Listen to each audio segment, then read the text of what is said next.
What is up, crew? It's your boy Kaycem, and on today's stream, we're going to be talking about some facial feature fundamentals. There's a lot of F's there, but we're going to be going over how the structure of the eye, the nose, the mouth, and all of the other components of the face work, so that hopefully you guys will be able to make whatever types of face drawings that you want. Now, if it's your first time here, welcome into the Kaycem crew. My name is Kaycem. I am a Filipino art streamer here on Twitch, and I teach everything from anatomy, gesture, perspective, to all things character design. And I also work full-time in the animation industry for the studio that made Castlevania. So, if you guys are interested in some free art education, or you're just looking to hang out with my dog who is sleeping over there, make sure to follow on Twitch, subscribe on YouTube, and with that being said, I hope you guys enjoyed today's video. There you go, a little YouTube intro. We killing it out here. Sheesh. All right, but as the intro described, guys, today's stream is going to be super chill. All right, so I've got here two references that you guys can download over on the Discord channel. I'll show you guys real quick, because not only is there a new worksheet to download today, which is this one right here. We have two different faces. One is I think his name is Joaquin Phoenix. I forget. I know he played the Joker. And then we found some random Pinterest girl here. And then check this one out. I have a new cheat sheet for you guys. This is going to be page 3, I believe, of my my first ever art book that I'll be making. So page 3 here will be covering the fundamentals, part 1 of the head. This will be the general structure of the head, talking about the shapes, the anatomy, and some general proportions that you guys can use.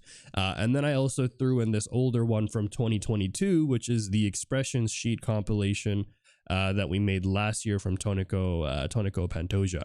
All right, so these are free to grab, guys, but definitely grab this one. This is a new sheet for everybody. If you're watching right now, this is new. We haven't put this one out yet. I made this one recently. All right, so make sure to grab this one if you are coming in here every week and collecting these sheets. All right, because these are free to grab, by the way. These are free to grab. So make sure you get them now while I'm live, because they will be gone when I'm not live. But all right. Thank you for the follow, Alto Glide, as well. Usually I'm lurking, but I came to say that the new fundamentals ahead on Discord are lit. Hey, thank you. Thank you, Batterella. I appreciate that. I'm trying my best, guys. I really want to give you guys some awesome resources, some dope stuff for 2023. You know, it's one of my big goals. But thank you for the follows too, Rima6 Hideyuki. All right, let me go ahead. It looks like for some reason my stream elements is bugging today, as per usual. It always does weird stuff like this at the beginning of the year, or not the beginning of the year, beginning of the stream. So let me go ahead and just do that really quick. Let me just fix it up. And hopefully this will work now. Sorry about that, guys. Stream elements always does weird stuff. But yeah, so today I even need to put my two-factor code. Damn, this is crazy. They're really like, you know what? We're gonna log you out. All right, give me a sec. What the heck? This is insane. All right, hopefully this should work now. Put a little two-factor authentication in there. Behind the scenes, I know. Why is this happening today?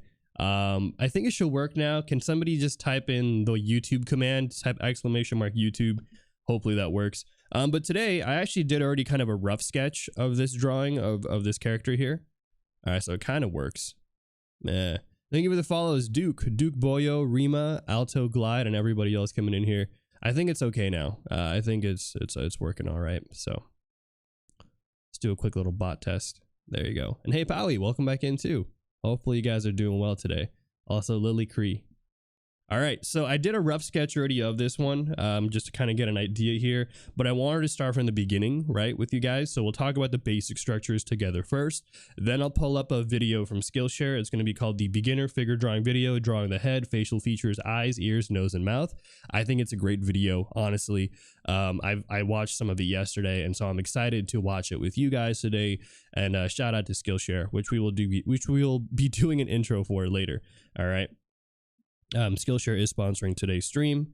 But don't think of it as just like something that's separate, like we're going to be doing our thing. Like, I want to try to integrate Skillshare today with the content, because they've actually allowed me to play some of the to play the classes on stream with you guys today. So not only will I be able to talk about Skillshare, but we can actually look at it firsthand and see if it's something that you guys might find interesting. Because sometimes, you see a YouTube video and they're like, their stream is sponsored by Skillshare and they've got all these cool things, but you don't actually get to see what those cool things are. Today, we'll actually be going over some of those cool things. And yeah, I think it'll be fun for you to see and experience it firsthand and be like, okay, is this something that I actually want, or is this something that maybe I'm okay with at this time? Because as you guys know, whenever I try to show you guys anything here, whether it's my own content or a sponsorship or whatever, I always want to make sure you guys get a feel first if you guys like it before you do anything like purchasing, buying whatever, right? I want to make sure you guys are like, okay, I like what I see. And that's how I feel like a lot of things should work, honestly. You get a little trial before you commit to anything huge. But yes, so let's talk a little bit about the face today. Now, again, I already drew kind of a rough sketch earlier today, but I wanted to kind of start off from the beginning, just so that way you guys can kind of see how I approach things here. And then we'll kind of work out the details when we're closer. So one of the first things I like to do is always establish the structure of the head. And there are many different ways to draw the structure of the head. You can go by doing more of I'll show you guys really quick. You can do more of like a sphere shape like this, right? Finding that center line of the sphere. The center line here usually for me is going to be the denotion there of the brows. So this is going to be the brows or the brow ridge, as they might say. And then finding that center line down here will just kind of help build some of the symmetry there for the face, right? So if you guys don't know, the face is pretty symmetrical. You got one eye here, the other eye here, the nose flare, that kind of stuff, right? And then you can kind of go in here, chop out a little bit of the edges like this of that sphere, and how that will look like horizontally. So like, let's say I took this sphere that we have and we like did it a little bit sideways. Basically, you're kind of taking out a little section right here and kind of chopping that out. You can kind of see here, this is what that chopped section would look like, right? Hopefully that makes some sense. I know some of you who are still beginners and maybe are trying to grasp 3D volume and form, this might be a little confusing, but hopefully this makes a little bit of sense here. Basically, we're chopping out this portion right here. You see that? We're chopping that out, and then you get these side planes here for the side planes of the face, right? Because the face, notice if you touch your own head right here, notice how that face really shifts back right there. And the more technical reason why that occurs is because of the skeletal anatomy. So you have the frontal bone here, which takes up this large mass there. But then as you kind of go to the side, you have the temporal bone right there, and that's going to be a little bit flatter. Now, what's going to happen is there's going to be some rounding, right? Obviously, because there's some muscle and stuff there. But for the most part, it's going to be relatively a different plane than what you have here. And so that's kind of how I like to imagine the head. And then you can kind of go in here, going back to our little diagram here. We're going to bring this one down. I like to find from the brows. Let's find that hairline right here, the nose, and then now we can kind of choose where we want to place that chin. And so we have here the distance of where we want things to be. Let's line up that jaw right there. And the jaw can vary depending on characters. So you might have something that's a little bit more of a tapered jaw. You might have a Giga Chad that has like a wider jaw like this, right? Or you might have a female character that has a much more softer jaw that transitions like this. So you have a lot of different options there to choose when it comes to shaping the head. But I would say this right here is kind of like step one, the basics. Now, again, there are many different ways to draw a head. You can draw it this way if you want to, if you're still a beginner. You could also draw it like a cube. It's personally, this is what I like to do if I'm ever doing stuff in perspective. So we last stream on day 4 of the bootcamp, we actually went over drawing characters in perspective, and I showed you guys how I structure out a scene in perspective using something like this reference here and breaking down all the complex forms and then simplifying them into more of these easily understood shapes like boxes, spheres, cylinders, and so forth. So you can kind of see here, by using a box structure for the head, you can easily get that front face, that side face there, and even the bottom portion there for the jaw. Or if you're looking at a character from down below, obviously you'll see the top of the head there, right? So you can also use a box, and I think that's completely fine. I personally use boxes a lot whenever I'm doing something that's in a complex perspective scene. So A lot of options here.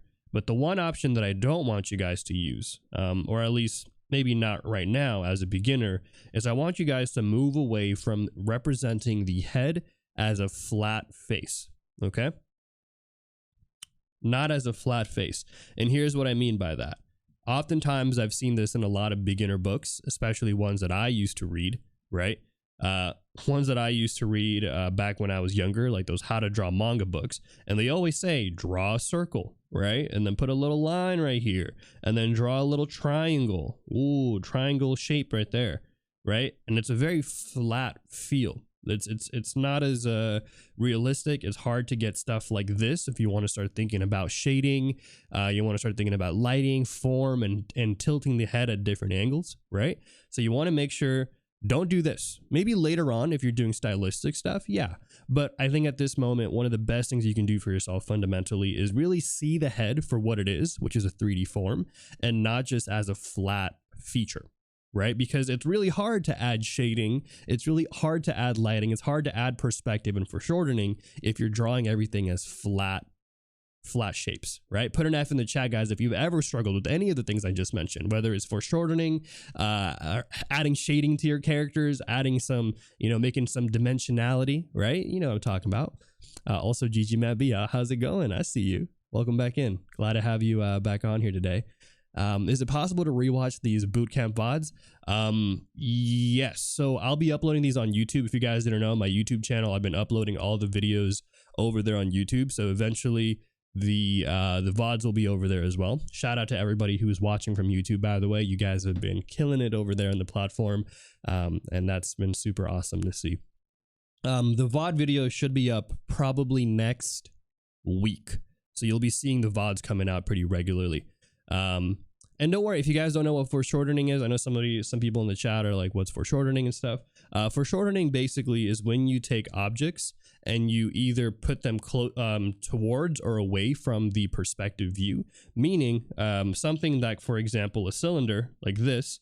When that cylinder moves closer to the camera and starts rotating it this way, you're going to get this thing called foreshortening, where you're going to see a little bit less of the form, but it's going to look like it's either going towards you or going away from you, right? So you'll see this all the time in anime, where you'll see characters like Naruto, for example. Characters will reach out like this. This right here is foreshortening, where you're going to see forms overlapping other forms, and that'll create this depth, this illusion that things are either going towards the viewer or away from the viewer.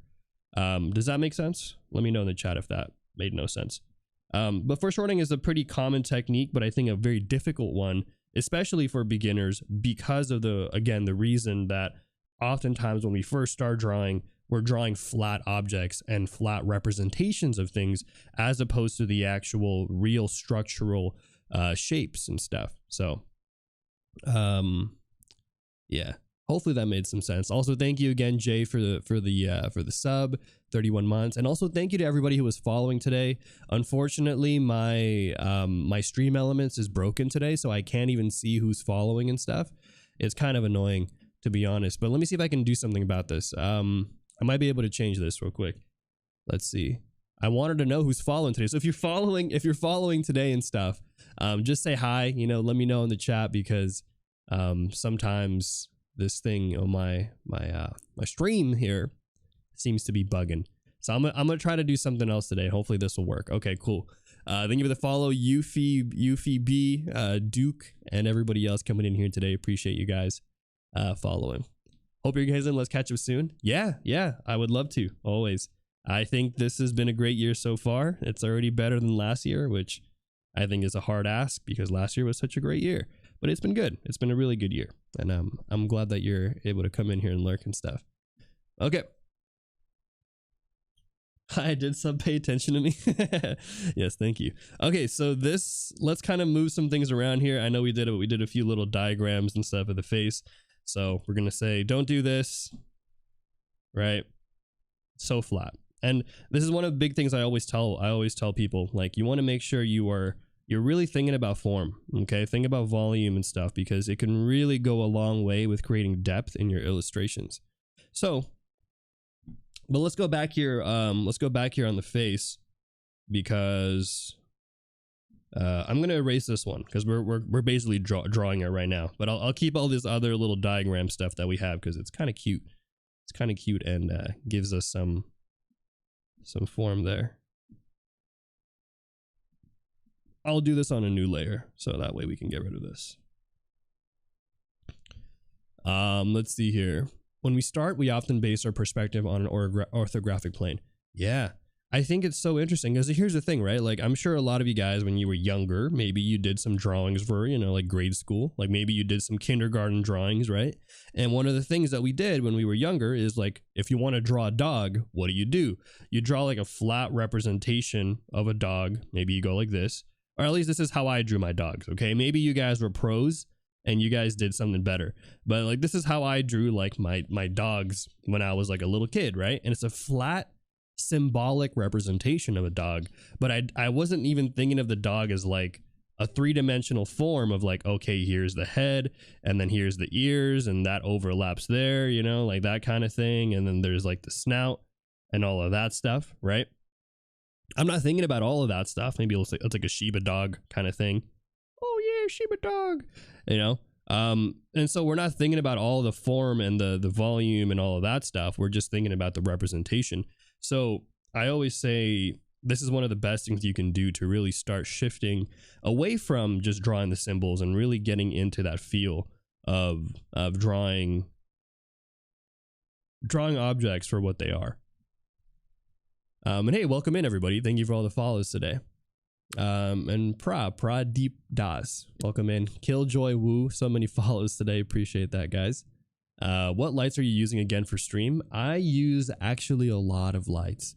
I use two Elgato lights here, and then I have two smaller newer lights here. So these frame the top portion there and all of that stuff, and then these frame my hands and the iPad because the iPad's kind of a big part of my stream.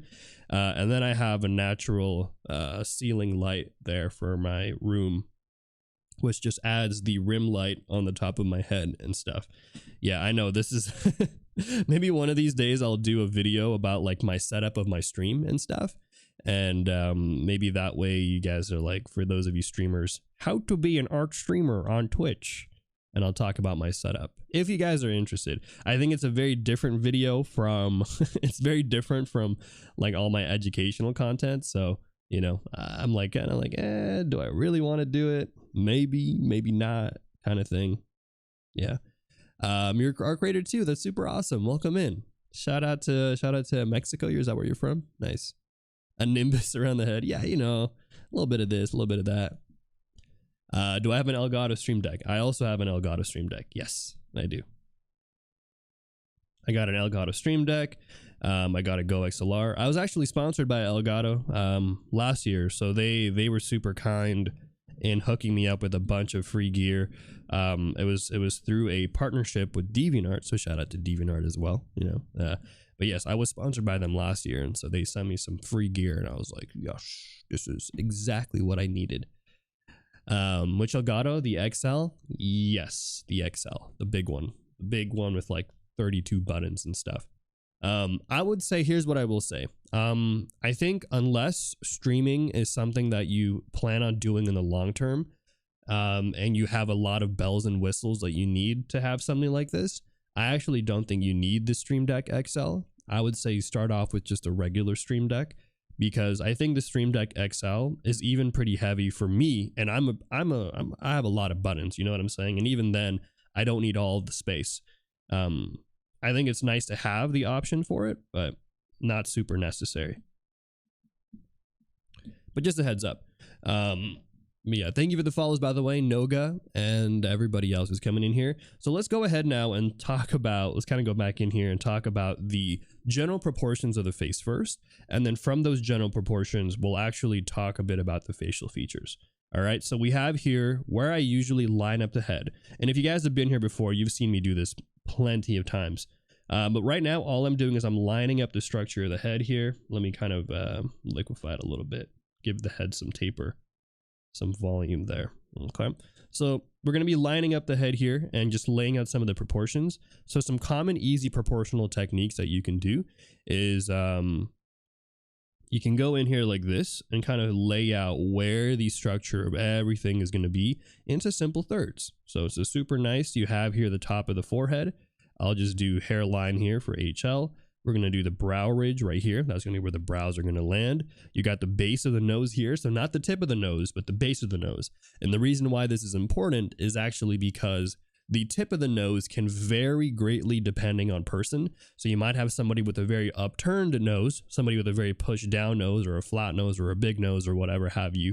And so because of that, the problem could be that you are not getting your proportions right. Whereas the base of the nose, I think, is actually a really good spot to be laying things out. And then here you got the chin, and there you go. That's going to be your general structure of the proportions there. And they're usually going to be about 1/3 apart from each other, right? So again, these are standard techniques that you don't have to follow, more of a general guideline that you can then, you know, mix it around, change it and all that stuff. And then here we're going to lay out where I want the eyes to be. And I want the eyes to be somewhere about halfway. All right. From the top of the head here. So just somewhere like right there. It doesn't have to be super spot on, but a good general placement. I use it for easy shortcuts when sculpting in ZBrush. Oh yeah, and I mean you can do that too, and that could possibly work well. Though I feel like it might be even then, even for something like CSP or Photoshop, I feel like you don't need 32 buttons. You probably need maybe 16 at most. But again, that's just my personal opinion. If you guys want to get something bigger, you know, that's completely fine too. But thank you for the follows too, Miguel Poro. By the way, guys, I do run ads on my stream every hour, and one's going to be running in about a minute or so. So if you do get an ad, thank you again for sticking around for the ad break. It does help keep my streams monetarily viable and allow me to do what I'm doing on here on Twitch. So if you don't want to see any ads, consider subscribing or using a Prime sub. But either way, thank you for the support, and I hope to see you guys after the ad break. All right. Well, cool. Let's go back in here now because we've laid out the structure of the face, right, and all the general proportions. And now what I'm going to do is I'm going to lay out some of the components here of the actual face itself. And let me go in here and maybe move some things around so we have some room. So this is our little diagrams here. Okay, a little diagram there. Let's kind of move into the eyes over here as well too. In this case, the face is looking a bit downwards. Yes, so the face is looking a bit downwards, and ways that you can indicate whether or not the face is looking downwards or upwards is the two things I would say. One, you're going to be seeing the ears kind of tilting upwards a little bit, or kind of shifted upwards in the head. Here, his ears are further back because of the type of camera lens that they're using to take this photo. So it has a lot more depth of field, meaning that the ears look and feel like they're further away from the rest of the face. But the ears are going to be a little bit higher up there, kind of more in line with the brows and a little bit past the nose. And then also you can see a lot more of the top plane there of the head there. So you can kind of see how his head's a little bit tilted downwards, so a little bit like this, but not too much. Not a big tilt. You know what I'm saying? But all right. I think at this time, this will probably be a good spot. We'll wait a little bit for the ad break to finish, but I think this will be a good spot for us to really jump into talking about some of the facial features now. So we'll go over all the details about the eyes, the nose, and the mouth, and some of the structural components there. And we'll be using the good old Skillshare video for that one. And yeah, welcome in new people who are coming in here. Thank you for the follows. It's me, your father, and Miguel Poro. I don't play Undertale, unfortunately. That was a little bit past my time. I know, I sound old. But I heard it's a good game. I heard a lot of people really enjoyed it. So but okay, let's go ahead here and I'll explain to you guys a little bit about what's going on today too, because as you guys may or may not know, this stream is actually sponsored by Skillshare. Now we're going to be going in and out of Skillshare and stuff, so I'll be going over my own stuff and then we'll be using Skillshare as some additional content. I think it'll be really cool. So there's going to be different from other sponsorships where we're actually going to be using the product Skillshare, going over one of the courses that are there, and yeah, I think it'll actually be really fun. But let me go ahead first and pull up Skillshare so you guys can kind of see you guys can kind of see what I'm talking about today. All right. Skillshare. Let's go here. All right. Okay.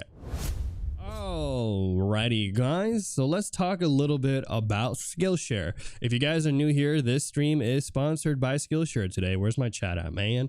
Let me go drop in the Skillshare command real quick, and then let me also pin it for like a good, I don't know, 20 minutes. Let's just do 30 minutes for now. All right, we're going to pin it for a little bit of time there. There you go.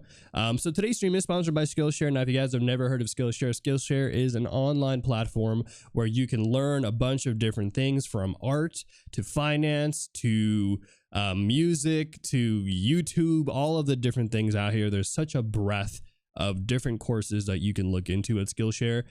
Here are some of the things you can do. For example, there's a bunch of different categories for creating stuff, building stuff, and thriving. So again, music, illustrations, graphic design, film and video.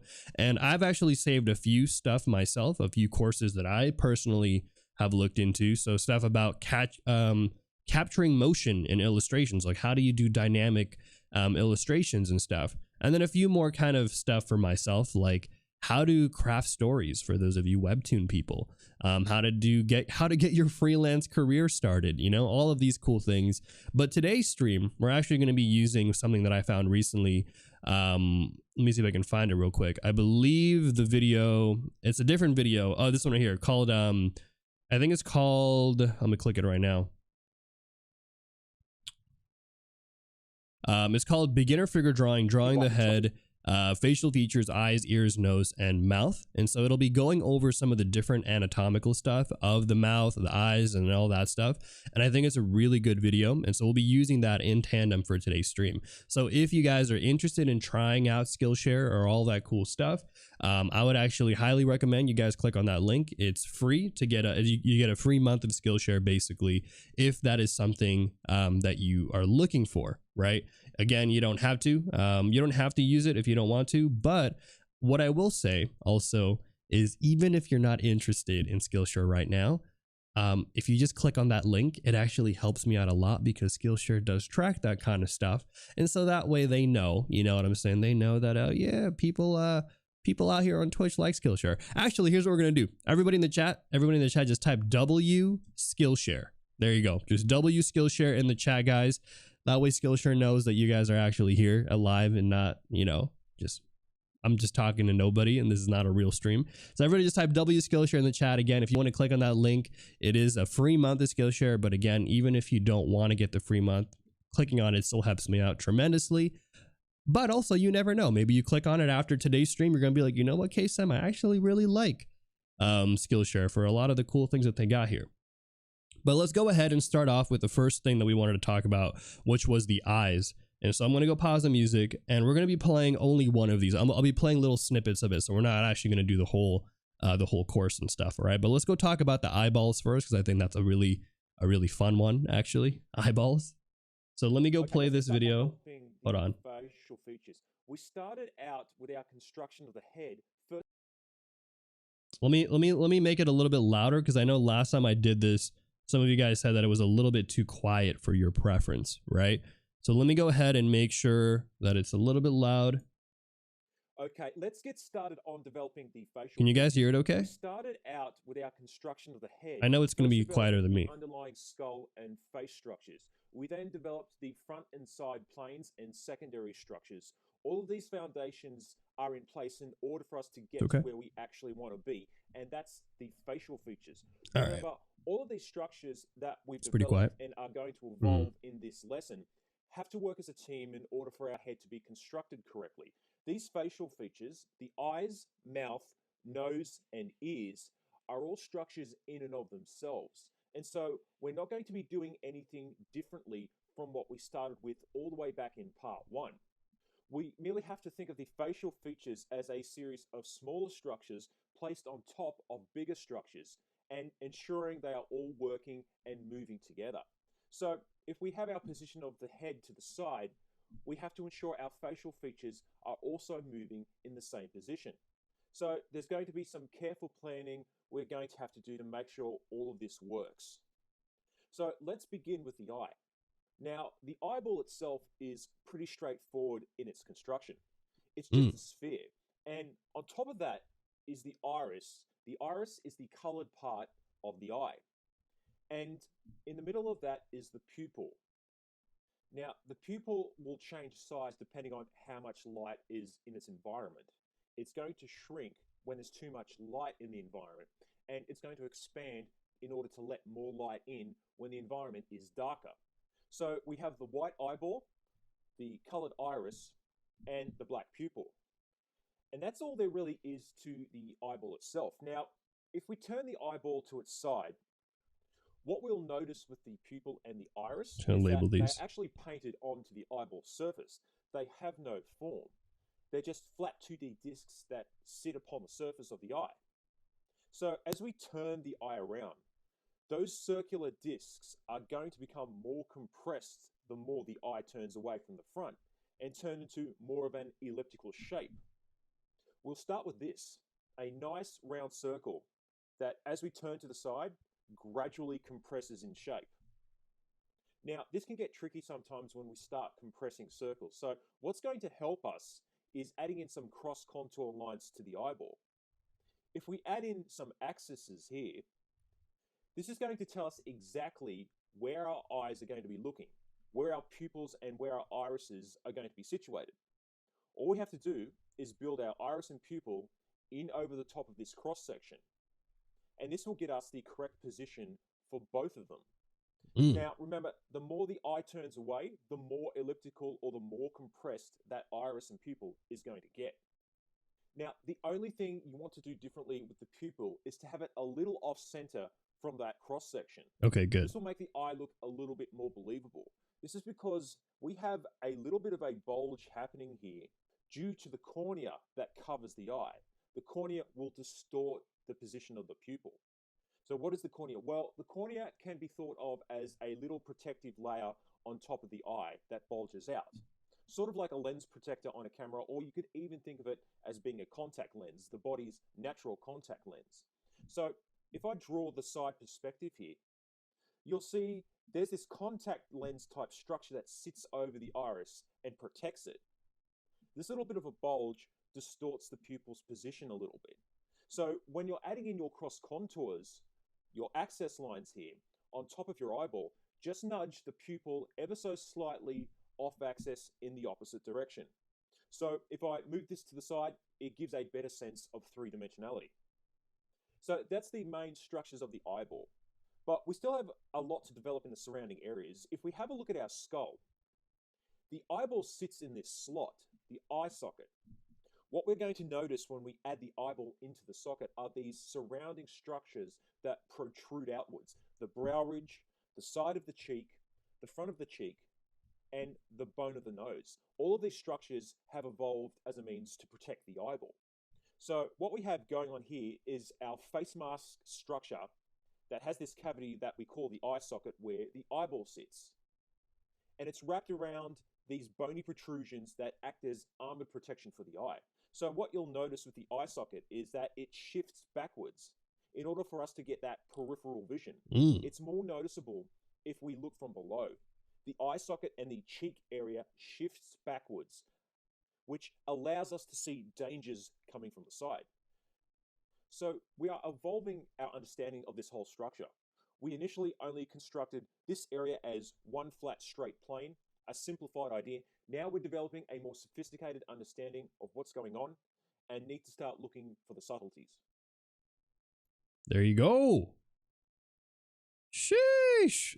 Dude, okay, there's so much knowledge there that I want to unpack for you guys, but again, what do you guys think? Helpful?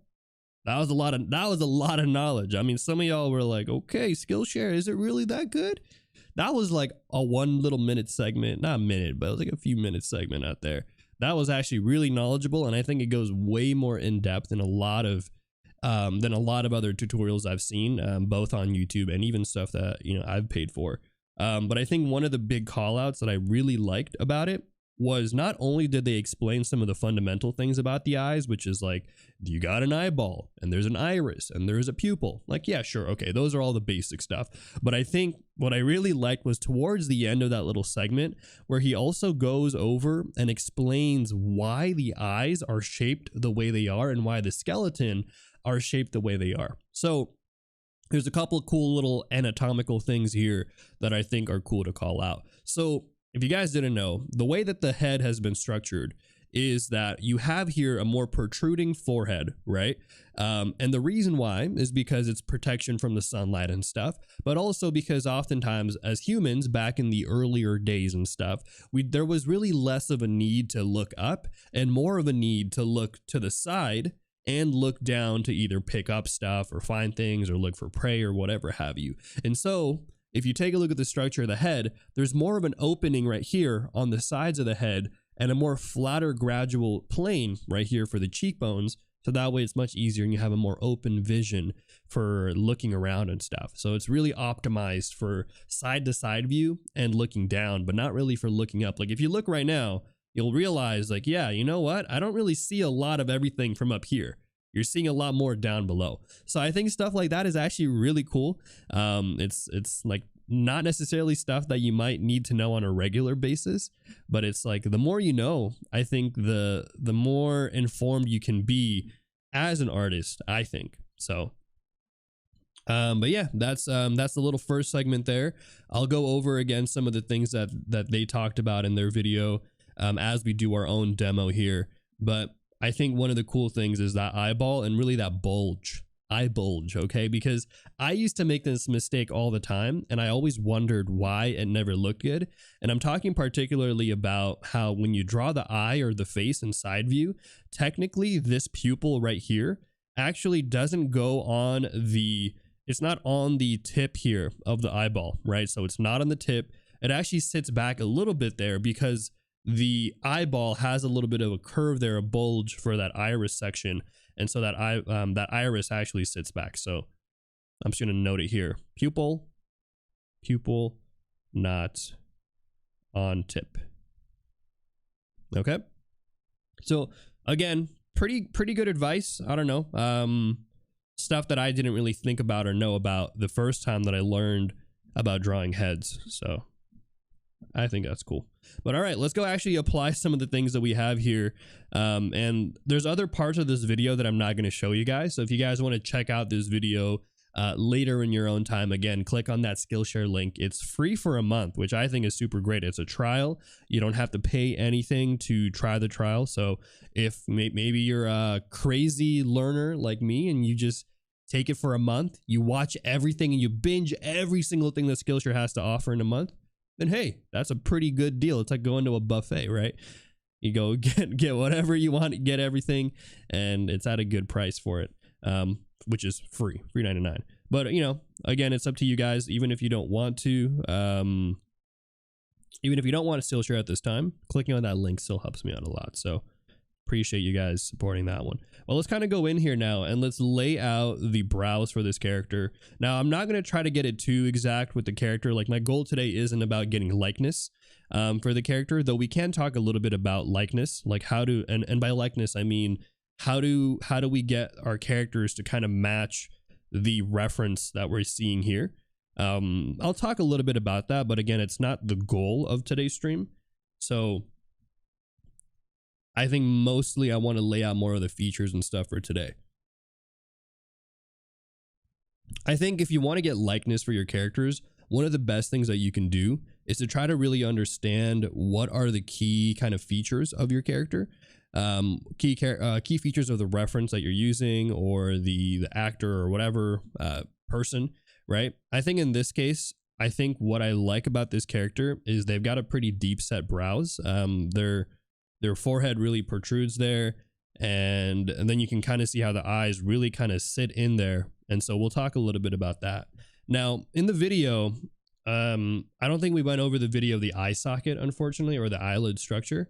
Do you guys actually, let me ask you guys, do you guys want me to go play more of the video? Because there's he has 2 more segments there on talking about the eyelid anatomy and then talking about the eye socket anatomy. Do you guys want me to play that, or are you guys okay with that little small part and you guys would rather have me talk instead? Let me know in the chat. Again, I'm happy to do either or, but I want to see if you guys are interested. You guys want to see more of it.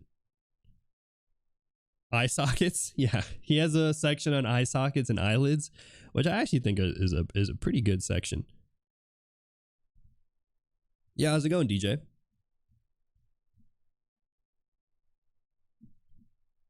Yeah, let me know in the chat what you guys are feeling. If you're like, yeah, you know, I'm kind of good. I saw what I needed to see from that part, you know. Also Rabbit's Death, hey, welcome in. You don't know? Some of you are like, I don't know, Kaycem. You're giving me too much power asking me these questions. No, that's fair. It's cool. I guess we won't play it then. I think we'll play the other segments later. We'll play the other segments later when we do the when we talk about the nose and stuff, but I'll lay out the eyes and stuff first.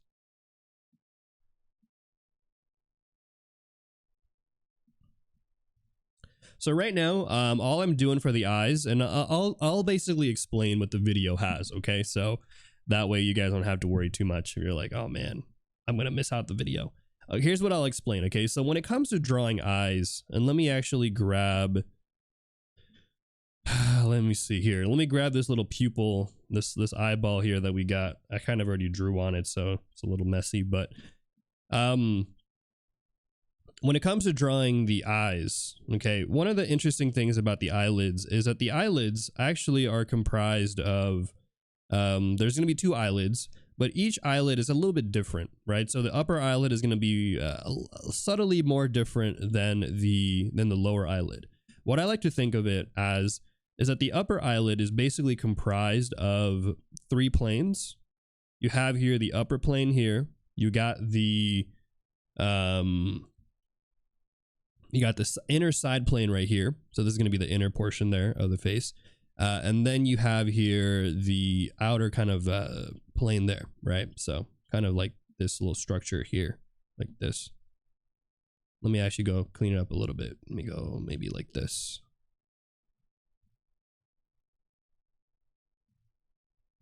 Okay, that's going to be how the upper eyelid works. You kind of have these three planes. You have a front plane and then two side planes. One's for the inner one and then one's for the outer one, right? And then on the bottom plane there, you're actually going to have two planes that they're going to be a little bit more shallow, and one's going to be a little bit more offset to the right there. So this is going to be the inner, this is going to be the inner portion of the eye right here, right? So this is that little section there. But then also here's another cool thing that I think could be great to know, especially if you're a beginner artist, and even if you're not a beginner artist. Something good to know is actually going to be that both of these eyelids do have a sense of thickness, right? So if you're going to be drawing your characters really close up like this, keep in mind that the eyelid has, so the upper eyelid has a bottom plane there, right? This little thick plane right here. But then the lower eyelid also has something similar, and if anything, sometimes is more prominent. So seeing that little section there can actually really help you out when creating a more realistic eye, if that is something that you're trying to go for, right? So here's going to be those two planes again for the lower eye there. And so notice that as we take the contour here, you're going to have the brow section going this way, eyelids going this way, inner going in. You get the wrapping of the eye going like that. Then it goes back out here, and then it goes back down here like so, right? So you see all that? Different planes there, different kind of structures of the eyeball. That's kind of what he's talking about in that video. Just giving you guys the TLDR faster version because you know me. I like to cut to the chase here and give you guys the info. Okay, but there you go. That's going to be the realistic view. We'll do a more stylized kind of like animation style view with this guy over here. And yeah, let's get this one started. By the way, I haven't done an intro of myself yet, so let's go ahead and do that one real quick. If you guys are new here, welcome into the Kaycem crew. My name is Kaycem. I am a Filipino art streamer here on Twitch, and I teach everything from anatomy, gesture, perspective, and all things related to character design. I also work full-time in the animation industry for the studio that made Castlevania, and I'm also currently prepping to work as a character designer for shows like Castlevania, Legend of Korra, and Invincible. So if you guys are interested in some free art education, you guys are looking to hang out with my dog who is sleeping over there, do leave a follow on Twitch if you're watching from YouTube, subscribe and all that stuff, and I hope you guys enjoy today's stream. But yeah, welcome in, guys. Alpha Lola, hey, welcome back in. But yeah, I teach art on Twitch here as my part-time gig, things that I like to do for fun. But yes, Powerhouse did make Castlevania. Are you telling me this, or are you telling chat this? Because yes, I work for Powerhouse, but usually people don't know Powerhouse, and so I don't say Powerhouse, I just say Castlevania. Yeah, because if I say Powerhouse, people are gonna be like, huh? What is that? Powerhouse? Never heard of that, you know? Yeah, huh? Actually, though, I tell people this all the time, and I'm like, oh yeah, I work at Powerhouse, and they're like, oh, I've never heard of them, what do they do? And I'm like, oh, Castlevania. And they're like, oh, I love Castlevania, so good, and I'm like, yeah. And so nowadays I just tell people I worked on the studio that made Castlevania, and it's just easier to say that. Way easier. Is there a way to turn off pressure sensitivity on Procreate? Yes, you go on the brush settings, you go to your brush settings here, and you can turn it off in this Apple Pencil. There you go. Pressure sensitivity, all the other sensitivity stuff, you can turn that off there on your brush settings. Yeah, that's just, you know, a little something about me for those of you guys who are interested.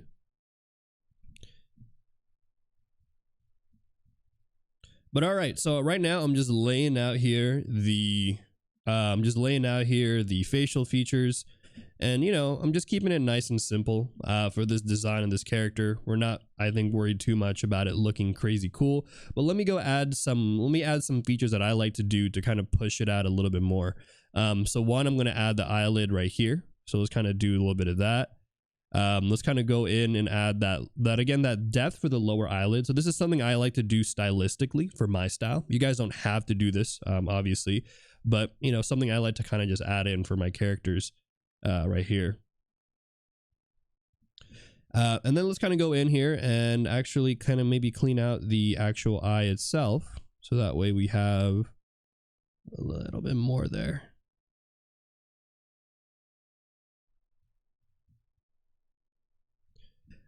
Maybe a tricky question. Do you have a preference between Castlevania and The Last Airbender? If so, which one do you prefer? Like show wise, I think Last Airbender for me will always be closer to my heart. It's just something I grew up with, and I feel like, I don't know. I think there's just something about Last Airbender that I think, to me, makes it like a timeless classic.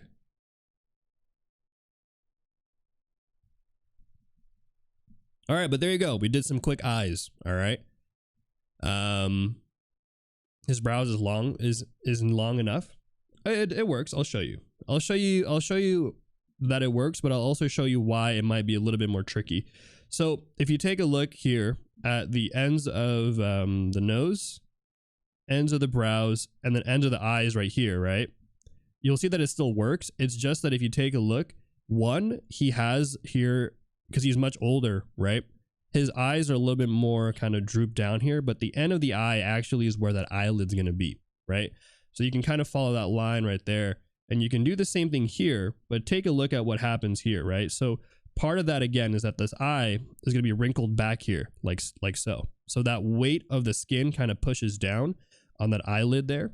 But the other reason why this is a little bit more tricky for the triangle technique is, again, it goes back to the camera that's being used. for this shot right here. So this camera right here basically gives it more depth of field. And what happens there is not only are these features pushed back further, but take a look at the ears here. Notice how the ears kind of end right here and probably end like right here. And so what's happening there is the ears are really small in comparison to everything else. But the reality of it is that when you take a look at an ear in a kind of a regular view, the ears are actually a little bit bigger. But because of the camera, what it does is it actually warps the face back a little bit and gives it more depth in the back of the head there. So this is going to be they're probably using maybe a 20 millimeter lens to kind of create this depth. But I do think the triangle technique still works relatively, but you do have to play around with it a little bit, you know. And again, the triangle technique is more of a generalization than it is a hard set rule that you have to apply for everything that you do. Thank you for the follows, by the way. Roman, King Kazama, Topics and Brackets, and everybody else coming in here. Your pro work is 100% Procreate, or you combine it with other softwares? Oh no, you talking about professional like studio work? No. So studio work, I do everything in Clip Studio. So if I'm working and doing stuff for Powerhouse, everything is in Clip Studio. Procreate, I use primarily for outside of work. So personal work, freelance work, client work, stuff like that. But yeah, when I'm doing professional work, they want me to work on and use, what's it called? Clip Studio Paint. Yeah. Good question. Hopefully that answers your question there.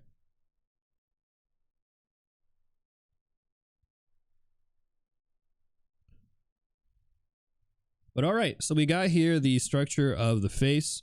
Again, just kind of laying it out, giving it some simplified, you know, some details for the eyes and all of that stuff. And maybe I'll break up the brows a little bit more here just to give it some more dimensionality. None of this was in the video, but this is more of like stylistic stuff that I like to do. Just kind of going in here, chopping out some of the forms that I'm seeing, you know, that kind of stuff. Okay, so we have here the face. Yeah, I think I agree with the whole anti-aliasing thing, but I don't know if they will, to be honest. I think it's a big shift. It's a big change on their part, but we'll see. Let's go in here and now let's talk about the nose. Actually, there's another video for this one, and this is a fun one. So I'll show you guys the video here for the nose that this guy has, and then we'll go draw the nose as well. So that's kind of how I wanted to structure it today, where we go over the video first, then we'll play each component, then we'll draw out the features based off of what we're seeing in the video. And then for this one right here, we'll just do this one ourselves, just kind of my time and my pace, because you know me, I like to do things a little bit differently, but I think the video is really helpful for breaking down some of these components. So let me actually, I'm going to get rid of this stuff and let's play this video now, and we'll play the nose part, nose structure. It's like a quick, it's a quick 4-minute video, so not too long. And hey, how's it going? Welcome in, guys. Welcome back in. In part one, we went over a little bit of the initial foundations of the nose. So let's just go through that again before we start looking at the intermediate structures. As we said in part one, the nose is the only part of the facial features that we have to contend with when we start to put down our initial gesture and construction lines. The side profile of the nose is relatively easy in terms of structure. We really only have to worry about the silhouette shape from that perspective. We can tell quite easily that the nose thrusts out and down. From the front, however, is where things start to get a bit more complicated. We've got this flat perspective that can easily run us into trouble if we're not careful. The more front on the perspective, the bigger the challenge we'll face trying to make that nose look like it's actually sticking out from the face. In part one, we more or less started with an elongated box for our foundations that tilts back slightly into that keystone landmark. Remember, to get that depth looking right, we have to make sure the nose is tilting back, that we can see a little bit of that bottom plane. But if we're 100% honest, this shape really doesn't work all that well, especially if we're looking for those easy to draw structures that represent the body part we're drawing.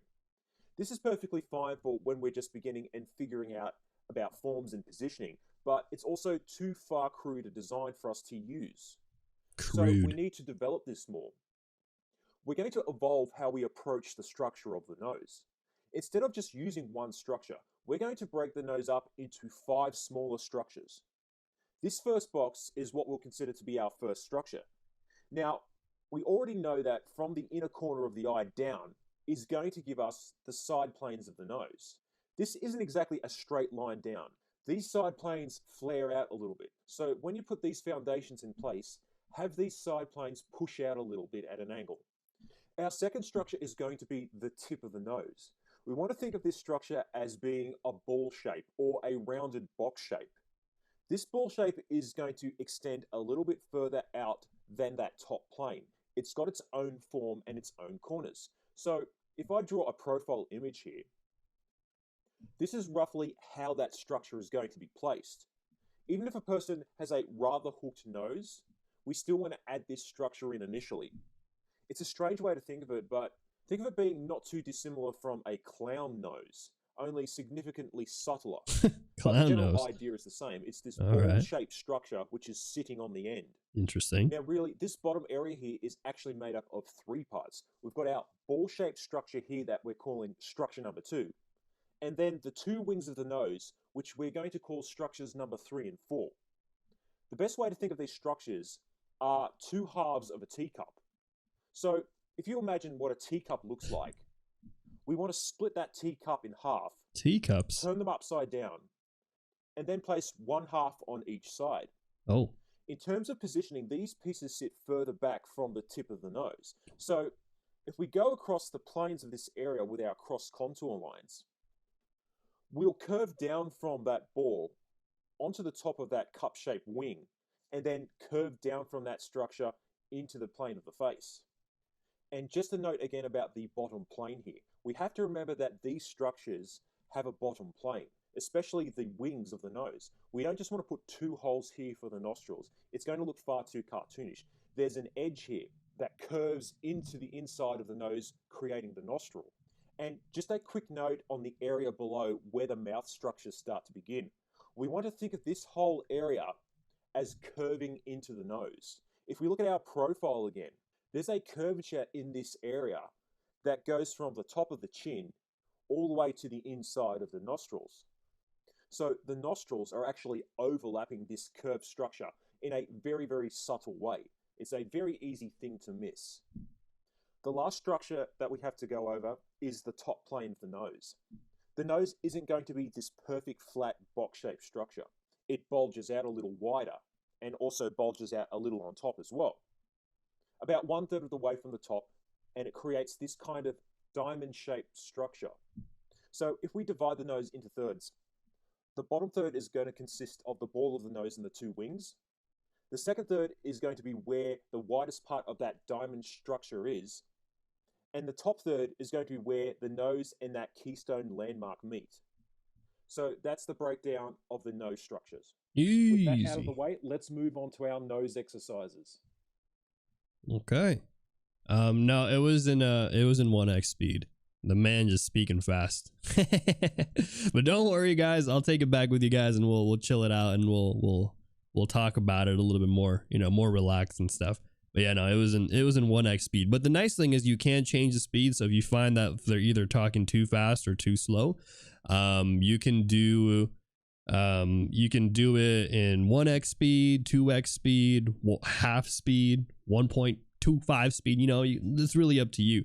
But I think one of the cool things that I do think that he talks about is he talks about some of the main components there of the nose, and I think that's really cool because you have here basically, you have here 1, you got here 2, 3, 4, and 5, which, let me maybe do it, hold on, I'll do it on a new layer.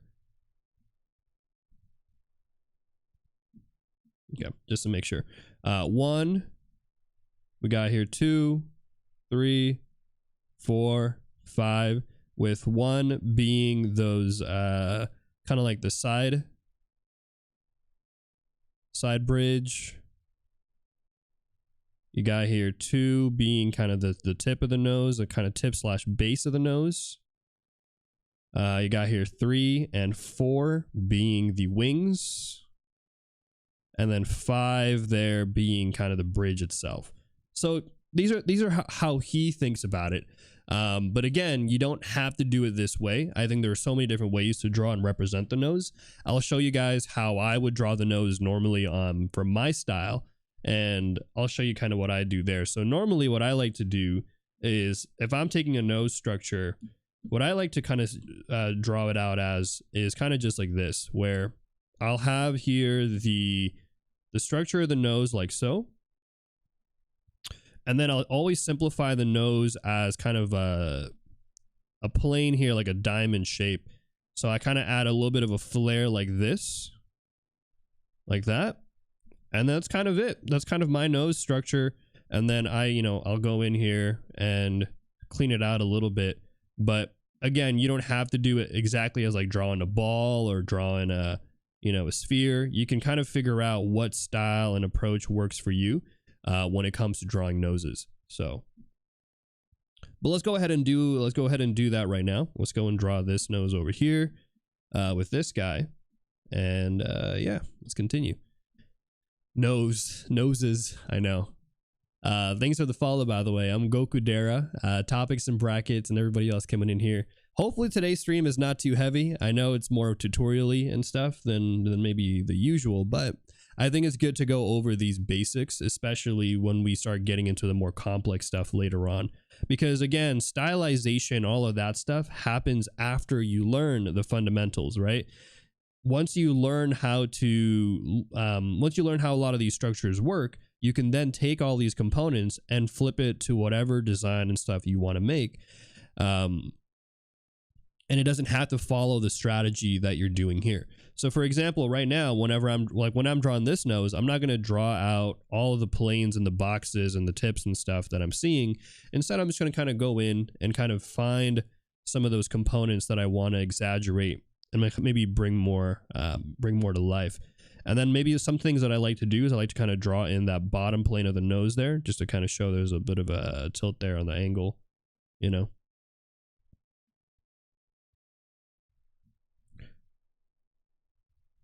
But yeah, I would say, again, keep it nice and chill. You don't have to draw everything if you don't want to. As long as you get an understanding of what's going on, I think that, to me, is probably more important overall. But yeah, welcome in, guys, to the Kaycem crew. We're doing some facial structures today.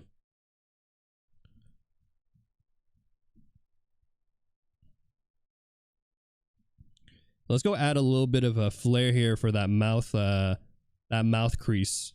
I think that will kind of help sell that this guy's a little old timer there. And maybe what I'll do for this one is I'll go ahead and draw out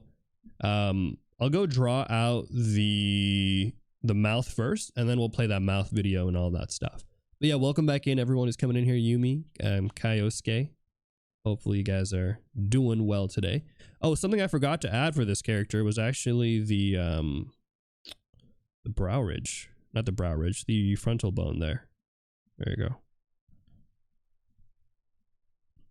There, kind of see that. Also, these are some ones that we did in the past, maybe last month actually. Yeah, in January we did those. Hey, how's it going, Shimai? Shimai Aita Serena, welcome in.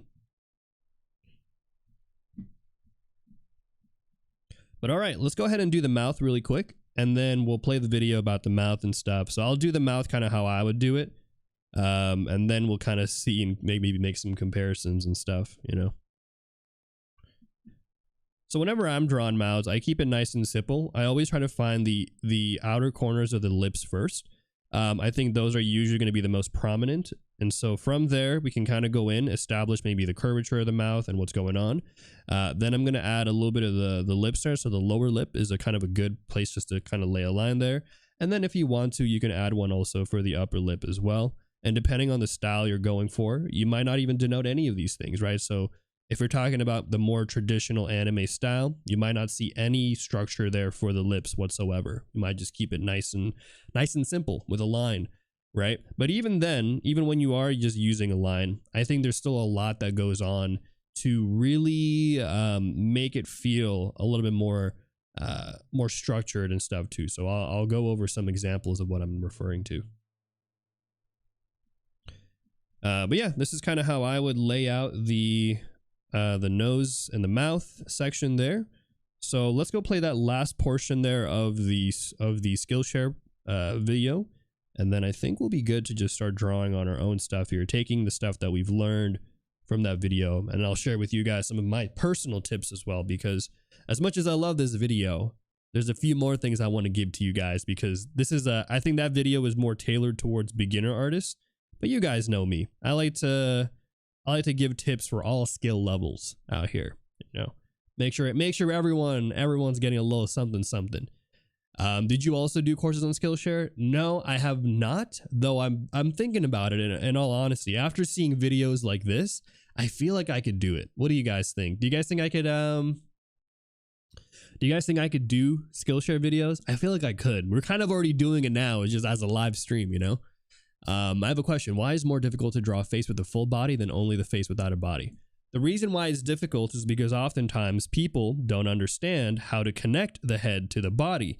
And so you can draw a really nice face, right? All the beautiful stuff for the face, but until you learn how to connect the head to the body, understand some of the structure there, sometimes you lose out on that the quality of your drawing, right? You draw a really beautiful face, but the moment you try to put it on the character's body, you're like, oof, it doesn't look good. Put an F in the chat, guys.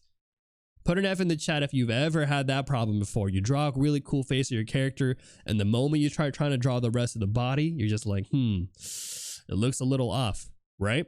Part of the reason why is because we don't treat, as beginners, you don't treat the body with as much detail as you do with the head. And it's kind of the same idea that we've talked about in the past of like, let's say, for example, this is what we did last stream where I showed you guys how to break down these poses. If I asked you to draw this, right, and if you jumped in on the details first right away, you were like, oh, Kaycem, let me focus on adding in the hair for this guy right here, and the eyes and the brows and all of this, right? What's going to end up happening is you might have a cool, nice looking detailed portion of the face here, but when you zoom out and everything else is not going to look right, because you have to think about it as a whole thing, right? The human body is not just the head, it's the whole component. It's the head, the neck, the body, the shoulders, the arms, all of that stuff. And so thinking about it all together and then working on the details afterwards can really make it feel solid, make it feel a little bit better than if you only focused on the head by itself, right? But yeah, and those are good call outs there. But okay, that was a great question, by the way. And thank you for the follows, Shima Ayita Serena. Welcome in. Thank you for the follows, guys. You did Skillshare for 3 characters a while ago. It helped a lot over 6 months. Yeah, again, Skillshare is pretty OP. If you guys didn't know, today's stream is sponsored by Skillshare. So if you're wondering why we're playing all these videos and stuff, it's because they have sponsored me for the month of January and February. And so they said, hey, you know what? If you want to play some courses from the Skillshare stuff, you kind of show it to your community, which I think is great because I teach art on Twitch. So sometimes it's nice for me to not only be able to tell you guys stuff, but I can also have a video that I can play that will tell you guys stuff as well. All right, so let's go over the last portion of the video that I wanted to show you guys, and then we will do our own thing with my tutorials and stuff, but we will be using the core of it from Skillshare. All right, so let's go ahead and play this last one for you guys. All right, let's do not the noses one, but the mouth positioning. Mouth structures. The first thing we need to know about the mouth, or at least the underlying foundations, is that it's actually quite curved. It's not easy to see from the front, but if we were to look at the head from the profile, or even from underneath, that curved shape becomes a lot more noticeable. So we have to be thinking of this area as having a rounded, ball-shaped underlying structure. Not only that, but it also pushes forward from the face. Not nearly as much as the nose. Not enough for us to worry about it when we have to start putting down our rough foundations of the front of the face, but it's going to push forward nonetheless. So it's important for us to have this idea of a rounded ball shape in mind when we start to develop these softer forms of the lips. True. So knowing we have a rounded structure underneath means we can track the placement of the lips. if we use a couple of access lines here onto this ball structure, we can already start getting an idea of where the opening of that mouth will be. So a pretty easy foundation for us to start with. Now, we can look at the shape of the lips and tell pretty easily there's a bit of an M-shaped structure going on here with that top lip. So it's going to be very tempting to just dive in head first doing that. But the method I would actually recommend doing first, at least if you're just starting out, is to use a triangle for the foundations and then to just take a little bit of a wedge out from the middle. It's going to be far easier doing it this way when we start turning our head around. For the lower lip, we want to alter this slightly to more of a U shape. We also don't want to be connecting this bottom lip all the way up to the corners like we are at the top. If we do this, we run the risk of making this look a little too cartoonish because the transition from the corners of the lower lips into the surrounding facial structures is different from the top. There's a much sharper edge in the center of that lower lip going into the upper chin. If we take a look at the side profile, it's far more noticeable just how deep that transition can get. We'll go into that more in a little bit. But if we build up these foundations, if we go back to the top lip again, and in particular, that wedge we removed. The reason this cutout exists is because we have this valley above the lips called the philtrum. That rounded underlying structure we put down earlier curves over and then dips down through this horseshoe-shaped valley and over onto the other side. So that wedge is there for that reason and goes right up into the base of the nose. That philtrum is going to cause the middle part of this upper lip to bulge out a little more than the sides, which causes the top lip to really be made out of three structures, a sort of heart-shaped middle section and two triangular wedges on either side. And notice what happens here with the opening of the mouth when we do that. We generate an M-shaped pattern like that top lip, albeit far more flattened. So the opening of the mouth, at least at rest, is going to be a more flattened version of that initial upper lip M-shaped foundation. Expressions change all of that, of course, but that's going to be a lesson for another time. What we'll notice is the lines to the corner of the mouth curve a little inwards. They're not straight lines from the peak of that wedge. So that's the upper lip. The lower lip we can think of as being a couple of stretched ball shapes or rounded box shapes. And as was mentioned before, we've got these soft transitional areas on the side and a very sharp transitional area in the middle. This center area tends to sit back quite deep and usually produces a very noticeable shadow there to indicate it. So if we were to use our pencil test that we've learnt in earlier lessons, we'll see this middle plane is tilting towards us with the base terminating into the chin. The transitional areas on the side are far more rounded and a softer gradation in comparison. This is why we want to avoid connecting the bottom of the lip all the way up to the corners of the mouth. It's going to help us show the difference in depth with these transitional areas. We have this sharper change in direction here in the middle and these softer changes in direction on either side. So if we are drawing in our cross contour lines in order to get an idea of the direction of where things are going overall, we think about the lips as two bumps we're tracing over, followed by a deep valley that curves into the chin. Or from the profile, it's a B shape that transitions into a C shape. The chin itself tends to be quite a boxy structure, but you can also structure it to be more of a spherical shape too, but more along the lines of a half sphere. The chin bulges out too, but not nearly to the same extent as the mouth area. And that simply merges in with the jawlines on either side. So that's the mouth and lip structures. Good video. I like that one. I think I feel like when it comes to mouths, this can be a very tricky one for some people. So hopefully that was interesting. But there you go. I think we've finished all of those segments there from Skillshare.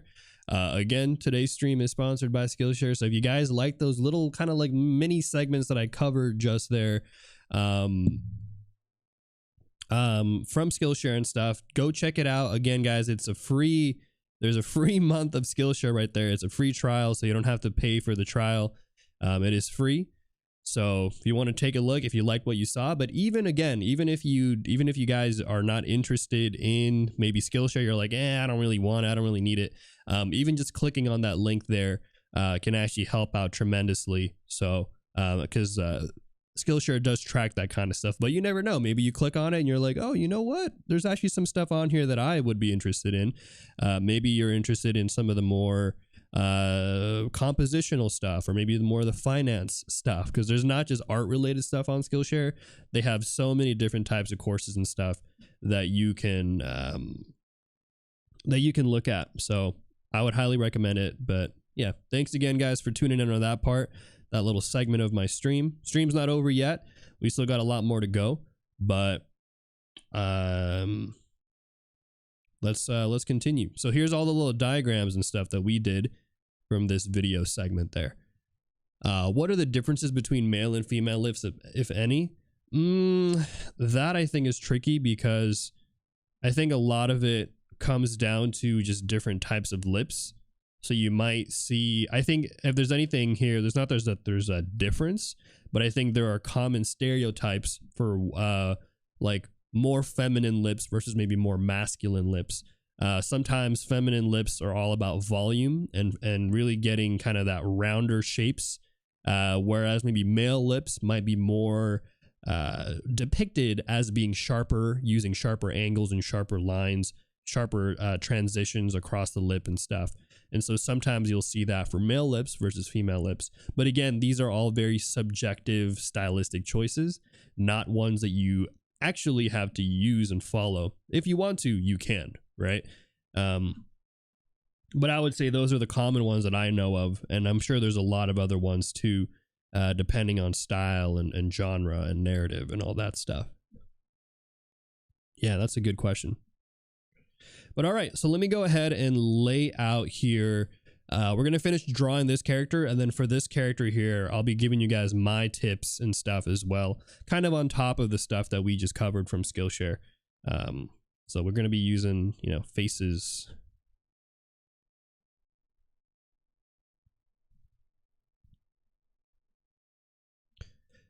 But yeah, I'm glad to hear that you guys found this one interesting too. I think that's great.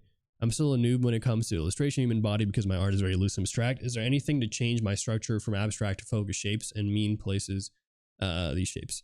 Yeah, so I would say, so part of my bootcamp really goes over the importance of form and structure and how that relates to the human body. So I would say practicing drawing, for example, the head. Oh, well, we hit it, but earlier I talked a little bit about this, where I talked about, like, for example, envisioning the head as a 3D volume, as opposed to just kind of visualizing it as a flat surface, can be really helpful.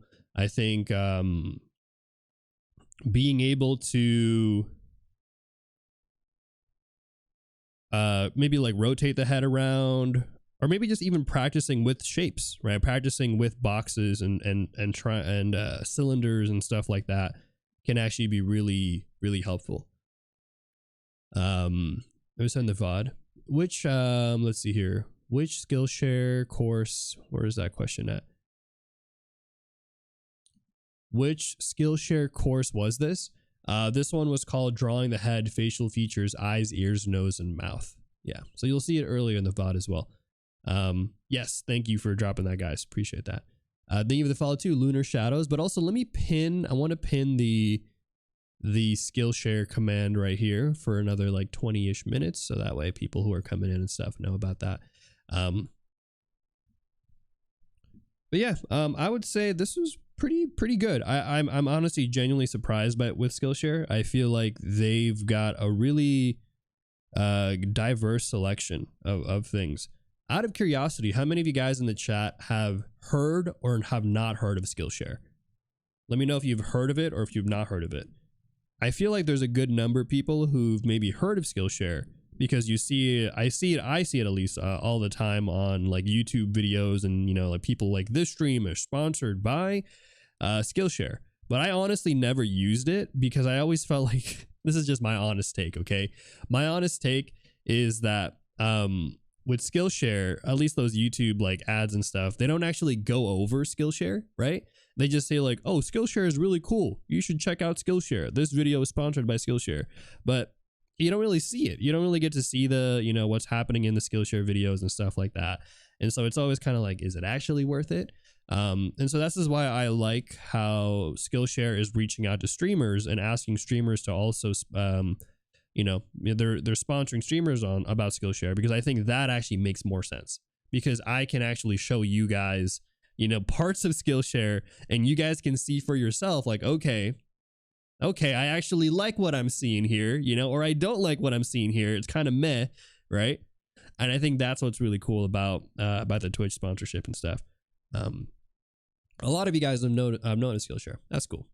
You've never thought of using it until now. See, stuff like this, I'm actually going to send this to Skillshare. I'm going to be sending this to Skillshare so that they know, because then that way, if they like what they see, guys, they might continue sponsoring me, which is great, because, you know, us streamers could use a little something here and there. But I appreciate comments like this. I will definitely send that over to Skillshare so they know that, hey, there are people who actually enjoy the sponsorship and stuff like that, you know. Let's see here. How long will the stream be? I stream till 11, so we have 3 hours. 3 hours of my stream. Plenty of time, to be honest. And we'll be going faster. So we started off a little slow because, again, we had all the demos and stuff, the video stuff there. But now that we've wrapped up all of that stuff, we're just gonna jump in now, and we're gonna draw for a little bit.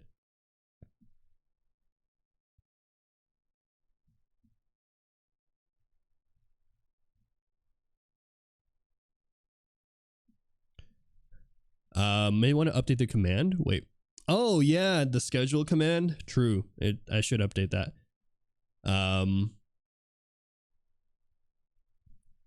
Kaycem's gonna speed. Yes. You recently did a sketch for Joaquin. Yeah, I mean, again, I'm not trying to get likeness as much on this one. Like, I'll do my best, but yeah, my goal isn't particularly to get the likeness of the character, so I apologize if it doesn't look exactly like Joaquin Phoenix. I was mostly using his face as a demo for the facial features, because he was the first picture that I found that had the face looking straight ahead, and so I wanted to use him to cover the stuff like the eyes and the nose and the mouth and stuff. But yeah. But, you know, we've done stuff like likeness, for example, drawing characters and all that stuff. So we have all of this one here.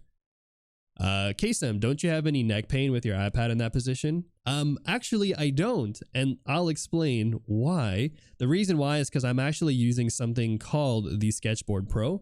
It is an iPad stand that I have right here.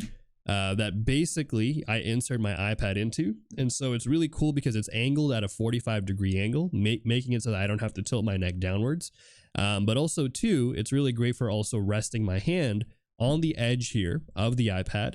And part of the reason why that's really good is I draw for about 12 hours a day for work and for stream and stuff. So you can imagine, you know, 12 hours of drawing can get pretty tedious and pretty toilsome on the body, so having a good ergonomic setup can really be beneficial. So I have the iPad stand called the Sketchboard Pro.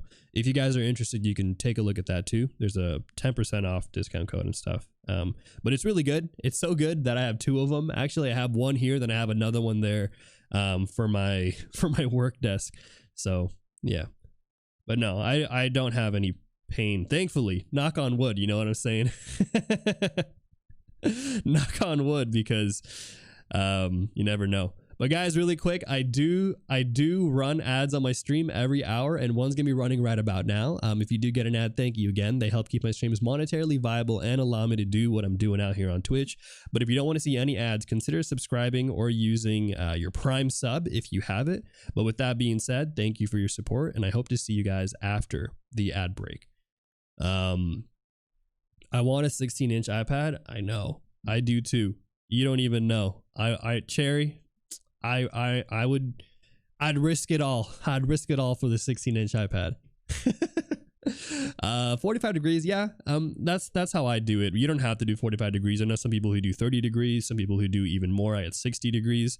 So it's really up to you, up to your preference. Whatever feels most comfortable to you. I think 45 is good for me from a streaming perspective because it, I can kind of relax my head a little bit there and not worry too much. And I use CSP for work. Yeah. So for professional work, I use Clip Studio Paint. But for personal funsy stuff, fun drawings and whatnot, I use Procreate. Yeah.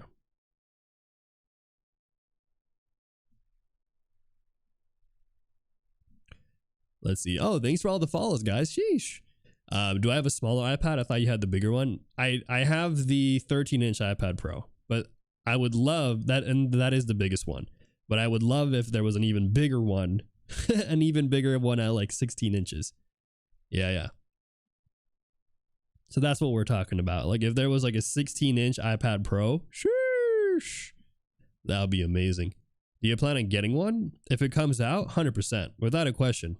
Without a doubt, if a bigger version comes out, I will not hesitate to buy the bigger version.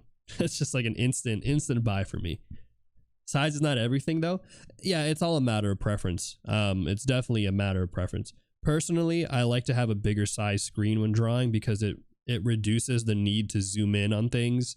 You obviously get more drawing space, and so it allows you to use more range of motion if that's what you're looking for. So I think there are a lot of perks to a bigger screen, but also I think there can definitely be something said about having too much space and too much size. Like I think I used to have the 24-inch Cintiq Pro from Wacom, and I thought it was too much. I thought it was too big for my table. I didn't even really utilize the full space of the screen, and so personally, it's not something that I would get again. At least not at this time in my career. Now, maybe in the future, I'm like, okay, I might want a little bit more of that, But I would say it's all very much variable on, it's all variable on what your preferences are. 100%. Like a figure 12.9. Yeah, it is pretty hefty for sure. He reminds you of Saint Germain. Yo, okay, I see a little bit of that. Yeah, it's definitely the Castlevania style kicking in there. Which, by the way, let me give you guys a quick intro of myself for those of you guys that are coming in. We had a few follows earlier today. If you guys are new here, actually, let's do a quick proper intro. Here we go in 3, 2, 1. Welcome in, guys. My name is Kaycem. I'm a Filipino art streamer here on Twitch, and I teach everything from anatomy, gesture, perspective to all things related to character design. And I also work full-time in the animation industry for the studio that made Castlevania. Currently, I'm prepping to work as a character designer for shows like Castlevania, Legend of Korra, and Invincible. So if you guys are interested in some free art education, you guys are looking to hang out with my dog who is sleeping over there, or you're just looking for a stream to watch on Twitch, make sure you leave a follow, join in if you're watching from YouTube, subscribe, and all that stuff. And I hope you guys enjoyed today's stream. All right, there you go. That was my little intro there. Did I say Castlemania? No, Castlevania.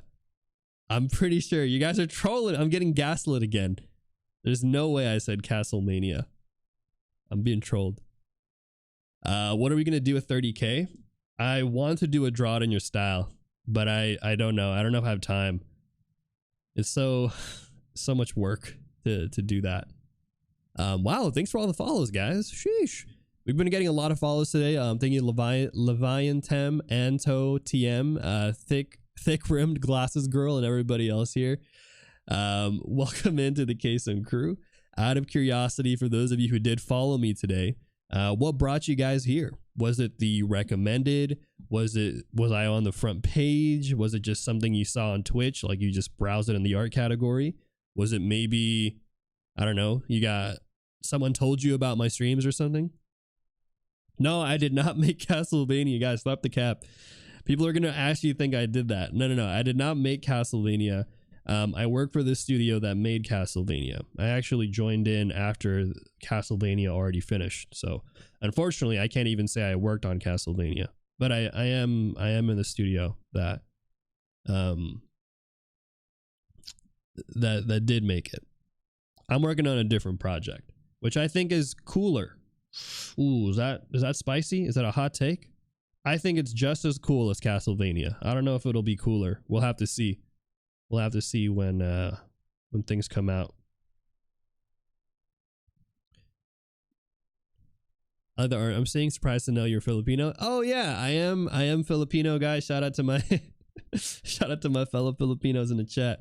Yes, I am Filipino. But I'm not in the Philippines right now. I'm in the US. I work in California doing studio stuff. But I was born in the Philippines. I was born in Manila. Shout out to Manila. I'm cooler than Alucard. What project are you working on? I'm not gonna tell you guys. Technically, I am allowed to tell you guys, but I don't want to tell you guys because I feel like if the moment you guys know what project I'm working on, people are gonna be coming in every stream and be like, hey, can you tell us anything about so and so project and this and that? I'm gonna be like, no, and then it's just a whole NDA thing. So I'm just not gonna tell you guys. You guys can guess, I'm not gonna tell you if you're right or wrong, but just out of the sake of not accidentally revealing any NDA stuff, or also just not dealing with that hassle, I'm not gonna tell you. But I am working on something. All right. I was wondering, how did you get into the industry / studio? I mean, particularly for this studio, I just applied, job positions and listings and stuff. But I think in general, I would say how I got into the industry was an interesting journey, honestly, of a lot of preparation, a lot of studying and improving my fundamentals, doing a lot of freelance work that was tangential to the work that I wanted to do in the animation industry, and a lot of patience. I know that's all vague answers for sure, but I would say those are some of the key components there. Is practice your fundamentals, have a lot of patience, and try to build some of the necessary and relevant experience that studios might be looking for. Kaycem will get deleted by the people of Powerhouse if he breaks NDA. Oh, trust me, it's not even going to be Powerhouse. If you guys don't know how like productions work and stuff, usually multiple studios and productions are involved with stuff. Like, for example, a lot of shows like on Netflix, for example, they're not made just by Netflix, right? So they're usually multiple studios that are involved. So I would get clapped by like everybody. It'd be a done deal. Oh yeah, thank you, Rabbit's Death. I appreciate you guys promoting my stuff. Yes, I have a YouTube channel. I've been slowly trying to grow on YouTube. I've been uploading. My goal is to upload 2 to 4 videos a week. With this week, I'll be uploading 3 videos this week. So if you guys are interested in YouTube and stuff, and you guys want to support me over there, I have all my VODs I'll be uploading and moving over to YouTube, so you guys can check out the streams afterwards and leave comments as well too, because I've gotten questions before. People were like, oh, like, why should I watch on YouTube if I can just watch your stuff on Twitch? And I think one of the reasons why I'm making this move and I'm investing a lot this time around is because I realized that on Twitch, you can't really leave comments and questions and stuff when you're watching the videos, whereas on YouTube, it's a lot easier to do that. And so I want you guys, if you're watching this stuff, to be able to be like, hey, you know what? I saw this part of your stream, but I didn't really understand what was going on. Can you make another video or talk about it in your stream kind of thing? Or maybe you just share things that you liked about it. Maybe you're like, oh, I really like what you did here. Can you do more stuff like that? And so that's a big reason why I made the shift to add stuff over to YouTube. Because last year I was kind of hesitant. I was like, what's the point? What's the point of making my VODs go to YouTube if people are already watching the streams? But I realized that you never know. Some people might like it that way. And also it gives me an opportunity to also find new people, or have new people find me, I should say, that might like my content. You never know. So yeah, I'd appreciate you guys subscribe on YouTube, all of that stuff, if you guys haven't yet. You like watching the videos on YouTube? Oh, that's great. I appreciate you checking out YouTube videos and hopefully my videos as well. Breaking an NDA while being recorded on stream, such a combo. I know. it's such a dangerous thing, so I'm just not going to play with that fire. It's nice to see how you draw your subjects. Like right now it has measurements. Yeah, I added these measurements to kind of give you guys the breakdown. When I draw these things myself, obviously I'm not, I don't have measurements. I don't measure everything out. I think that's very meticulous. But I think from a demo perspective, from a tutorial perspective for you guys, I think it's great to see the measurements and realize that the face doesn't have to be as scary or complicated. I think that's kind of one of the beautiful things about drawing, at least the way that I think about drawing, is drawing can actually be very analytical. I think part of how I draw is honestly influenced by me previously being a software engineer. If you guys didn't know, I used to work as a software engineer for 5 years. I actually was a computer scientist, or got a degree as a computer scientist and stuff. And so I think in general, my mind likes to lean towards more analytical thinking and structure. But when you start to think ahead that way, I feel like it really does give you a lot of form and a lot of a much better understanding of how things work personally.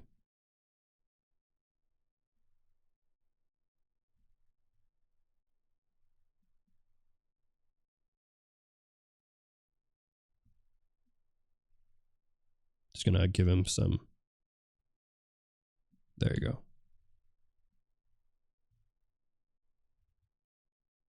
Nice, much better. The name of the follow is Muno and Debujo. Hopefully I'm saying your name right.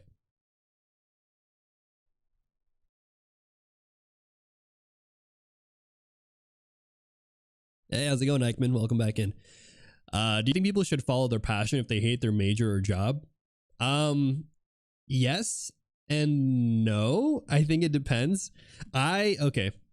This is a great question because I think if you were to ask me personally what I did, yes. I did follow my passion, but I also think there's a right place and time for it, if that makes sense. And let me explain a little bit about what I'm trying to say here. What I'm trying to say is if I tried to chase my passion 6, 7, 8, 10 years ago, right? Or however long, 50 years ago, back in the 1970s when I was 18 or something. I don't tell you guys my age, but I feel like if I tried to chase my passions right after high school, when I didn't have any money, I didn't really know what I was doing in my life, I feel like I would have really been struggling and having a lot of stress about my art, both financially and just like mentally speaking. Whereas I think because I did it later in life, after I studied something else, after I saved up some money, worked in the industry and really also built the desire and really strengthened my passion to work on something that I did care about, I think it actually made it a lot easier for me to transition to working as an artist. And I felt like having a little bit of that financial security at the beginning of my career was actually such a huge payoff for me than if I had just continued staying at art school. Because I went to a school called Art Center in Pasadena, and I think it was way better for me because at the time when I was younger, I was like very poor. My family had no money at all, and so I knew that choosing a career in the arts was going to be really rough. I would be in debt for a very, very long time, and I knew that the entry level stuff for artists was not even that high. So so I think it depends, right? I think it really does depend on the time and place. I think at some point in your life, should you pursue your passions and pursue things that make you happy? Yeah, 100%, because I think life is short and you shouldn't be living your life being miserable all the time in the hopes that 30, 40, 50 years from now, you're going to retire and that's when you're going to be happy, right? I think there's a false sense of illusion there that if you burn through the best years of your life now while you're still young and got all the energy and all the desire to do stuff and hopefully bank on, when you're in your 60s, that's when you're going to be happy. I don't know. I mean, for some people, that's maybe the life you want, but personally, that's not how I would want to live my life And so I would say, you know, definitely pursue your passion, find the things that you enjoy, but also do it in a responsible way, because I don't want anybody here DMing me 2 weeks from now and saying, hey, yo, Kaycem, I took your advice, man, and I quit my job. I told my manager, I said, screw you, I'm done. I'm listening to Kaycem. I'm chasing my passion. And then you're going to be like, yeah, I lost my apartment. I got kicked out of my home. The IRS is after me because I didn't pay my taxes. My partner left me. My kids don't want to talk to me anymore. Like, hey, whoa. You know what I'm saying? Like, do things responsibly, right? Chase your passions, but do it responsibly. That's all I'm going to say about that. But do I think in general you should chase your passions? Yes, 100%. That's what I did. I quit my job after I felt like it was the right time for me to do so, you know? But yeah, hopefully that answers your question. You know, I think again, it really does depend on the person and the situation, because some people might be more flexible to taking risks and taking chances and maybe quitting your job or dropping out of school or changing careers or whatever, right? But some of you might not be in a position right now in your life to do that. Back in my day, I know I sound so old. I was trying to be vague with you guys with my answer there about my age. I didn't want to reveal my age. Back in my days. Yes. All right, but I think this, you know, I think this drawing is fine. I think it's okay. We've got here the rough idea again. The goal here wasn't to necessarily get the likeness for this character or this reference. It was mostly just to kind of give you guys the demo of the eyes and the nose and all of that stuff. Like, that was my main focus of today's stream, which I think we did do a good job with. So I'm very happy that we knocked all of those things out the park.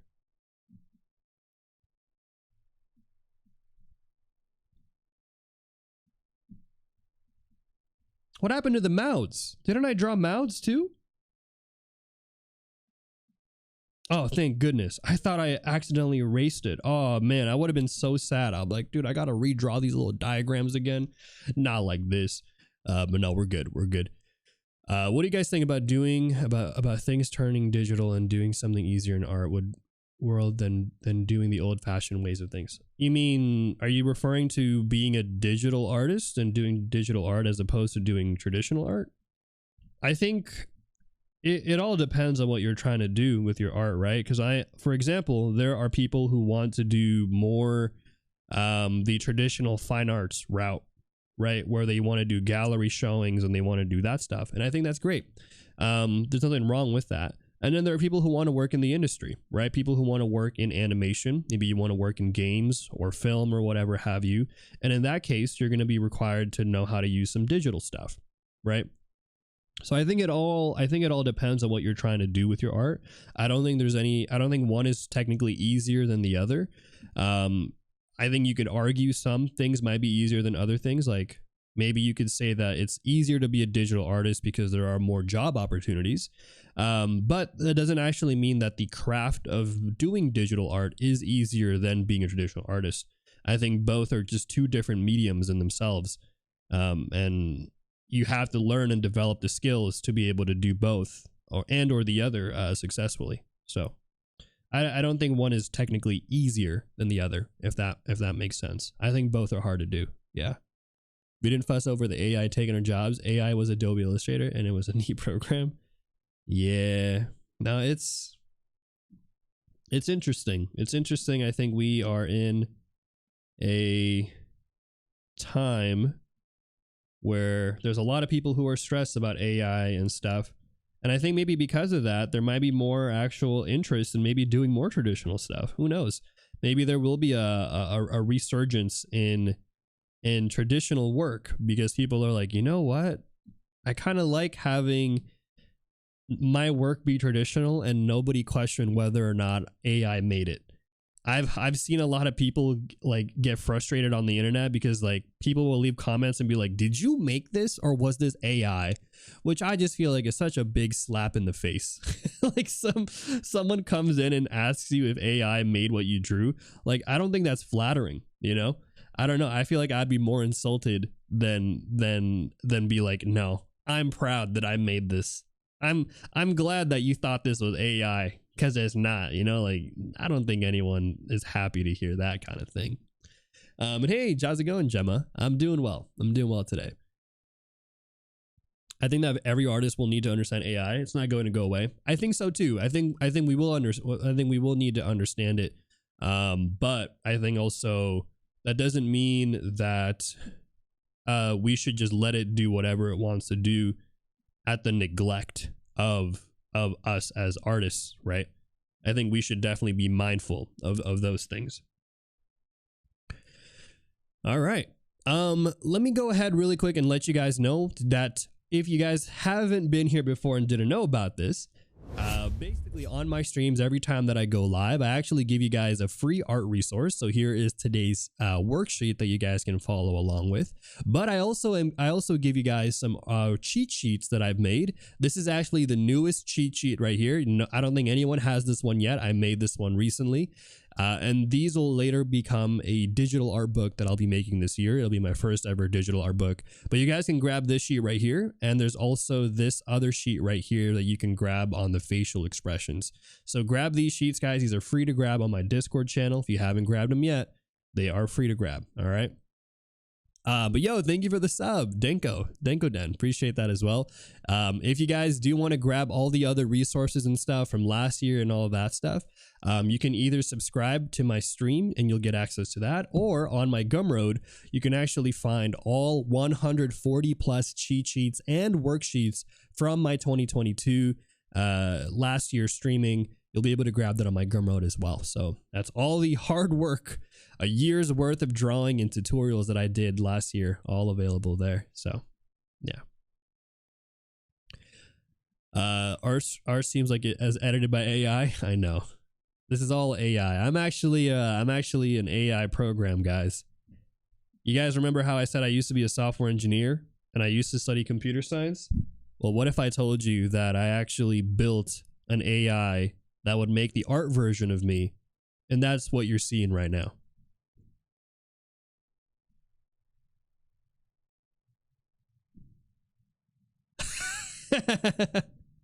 Yo, thank you for the 200 bits. Accurate message. Yes. 100% accurate message. I'm definitely not a bot, guys. Can architects work at animation or game studios if they have the necessary skills? You know, I think here's the thing. I think anybody can work in the animation industry or in the game industry. The only thing that you need, guys, is the skills. Are you able to work in the job? This is honestly one of the best things I like about working in the entertainment industry and the animation industry, is that it's not about what school you went to or what degree you have. It's really, it's a skill-based industry where as long as you know how to do things, if you have the skills necessary to do things, you will get hired. You'll be able to do the work that is being asked of you.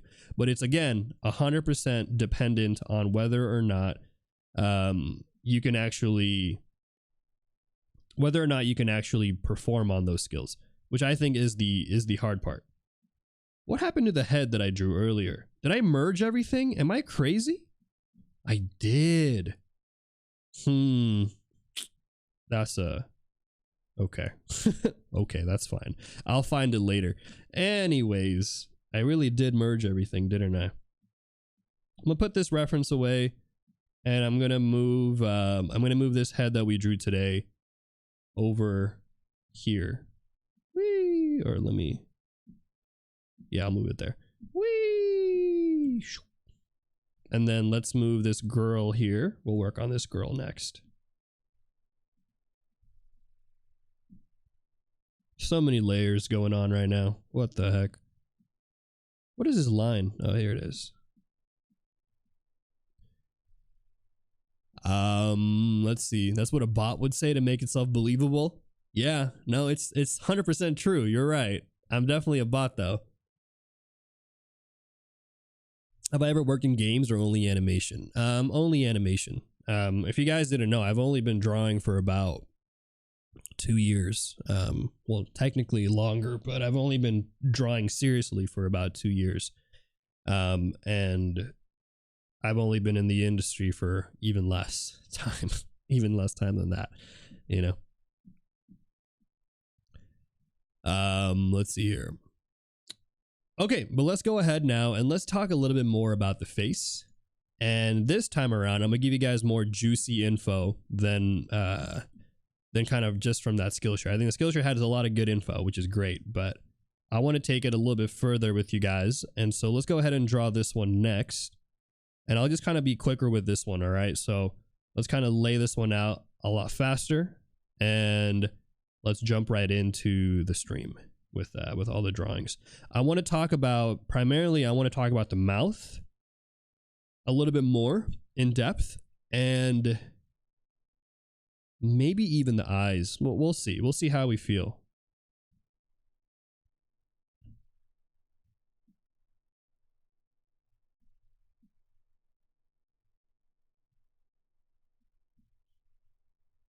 Okay. But again, this is kind of what I like to do, just to kind of lay out the structure of everything, right? So I'm just laying out some of the facial features here. I'm not worried too much about all the proportions and stuff that you guys saw earlier. At this stage, if I'm drawing just for myself, I'm usually just trying to get a general feel for the pose and stuff, or not the pose, the illustration. Yeah, how's it going, Jamie? Welcome back in.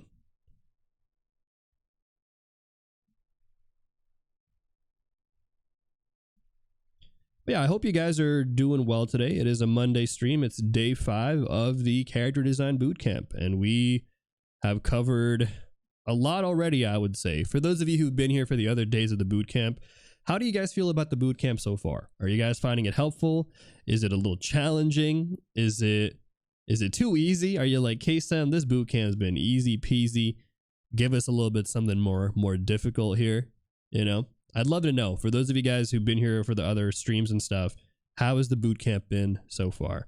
We're on day 5 out of 30, which means technically we're about a 1/6 of the way through, which is pretty good, actually, if you think about it. 1/6 of the way through is a lot of time there. I think at this rate, we might be done with the bootcamp by end of March, maybe. We'll see. Pretty good so far. Okay. Thank you for the follow, Parky. Appreciate that. Definitely motivating for those who lost the motivation.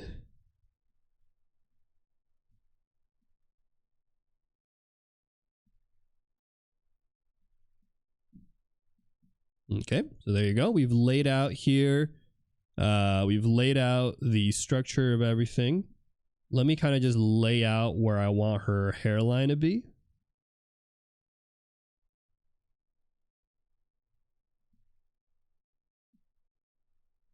Okay. And then let's go in and work on the facial features.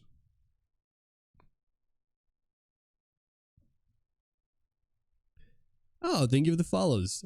Jack A Ends, and also Alberto Rocha, Undead Waters, and everybody else here.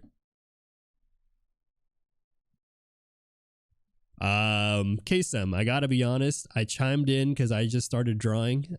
Complete noob. Your tips and tricks have helped me tremendously. Oh, thank you guys. Thank you. I appreciate those kind words. Not bad, easy to follow along with. Okay, good. Have you read any manga or comics? If yes, what's the best art you've seen in manga? Have I read manga? Have I read manga or comics? I don't know. I don't think I've read any, to be honest. I think I need to find some. No, I'm kidding. I have read a lot. I read a lot of manga. I actually collect a lot of manga. I would say, honestly, some of my favorite art styles really have been, Bleach has been a big inspiration to me in the sense of stylization and stuff. But outside of Bleach, I think Takehiko Inoue, the guy who made Slam Dunk, he also made Vagabond. I think he's arguably, for me, one of the best manga artists out there when it comes to visual skill. The artist who made One Punch Man, I think, does a really good job with blending realism, anatomy, and style. There's so many, honestly. I'd even put Ichiro Oda up there because even though some will argue his style is very cartoony, I think he's done what a lot of other people have not been able to do, which is take the good parts about Western animation like Disney, Pixar, DreamWorks, and combine that with the anime style. Whereas I think a lot of generic anime, and you guys know what I'm talking about, all those B-tier anime that always comes out every month, they all look exactly the same. The characters look exactly the same. The anatomy, the proportions, everything looks exactly the same. It can get a little dull and stale. So I would even say that even Ichiro Oda, I think, has a lot of good skill when it comes to the style and the visuals and the technique. He does some really cool stuff. Thank you for the follows, guys. Piba Zombie and everyone else here. Right, Ralku as well. Welcome in. Look to the left, look to the right. Witch Hat Atelier is my favorite anime style. I haven't heard of Witch Hat Atelier. Let's see. Have I read Blame? That one sounds really familiar. I think I might have. I do this thing where I read the first couple chapters of something, and then sometimes I just completely neglect it for like a bit of time. So I might have read it, to be honest. If you tell me what it's about, I might remember. Blame. But yeah, there's a lot of good anime, good stuff. But I think it's always interesting because I have people who come in here and they're like, Kaycem, does the stuff you're talking about, does that apply to the anime style? Like, does all these eye things apply to the anime style? And what I always say is yes, 100%, 500%. Don't forget that that anime artists also study the fundamentals like everybody else, right? Anime is just a style. It's a representation of the human body. But you can take, I'll show you guys really quick, like, let's say you have this realistic eye here, right? You can take this eye and you can turn it to the anime style by going in like this, right? You can go like this. And now what do you have? You have Luffy, right? You got Luffy's eye like that. Notice how it's still 1, 2, 3, 4, 5, right? You're still following the eyelids. You can take it like this. And this will give you more of the Naruto style, like that, right? You can do the Bleach style.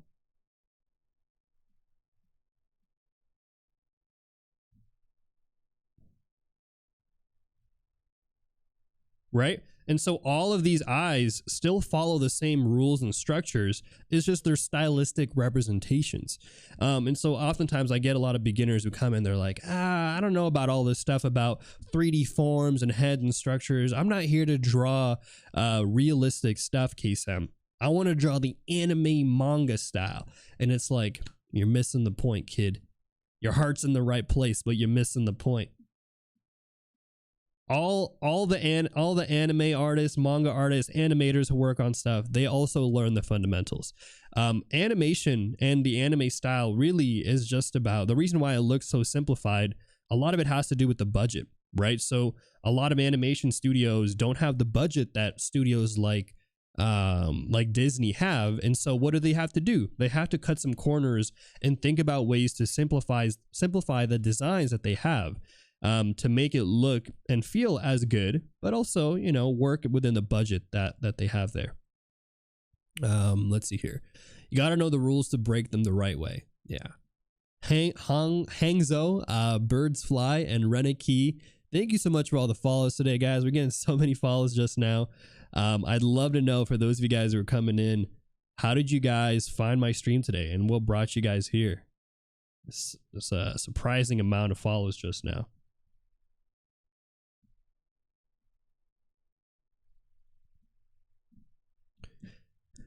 The cheat sheet he just showed, which one? Which cheat sheet did I just show? Berserk has some good art too. I think so too. I think, yeah, there's so many good artists in the world, so many people to study and learn from.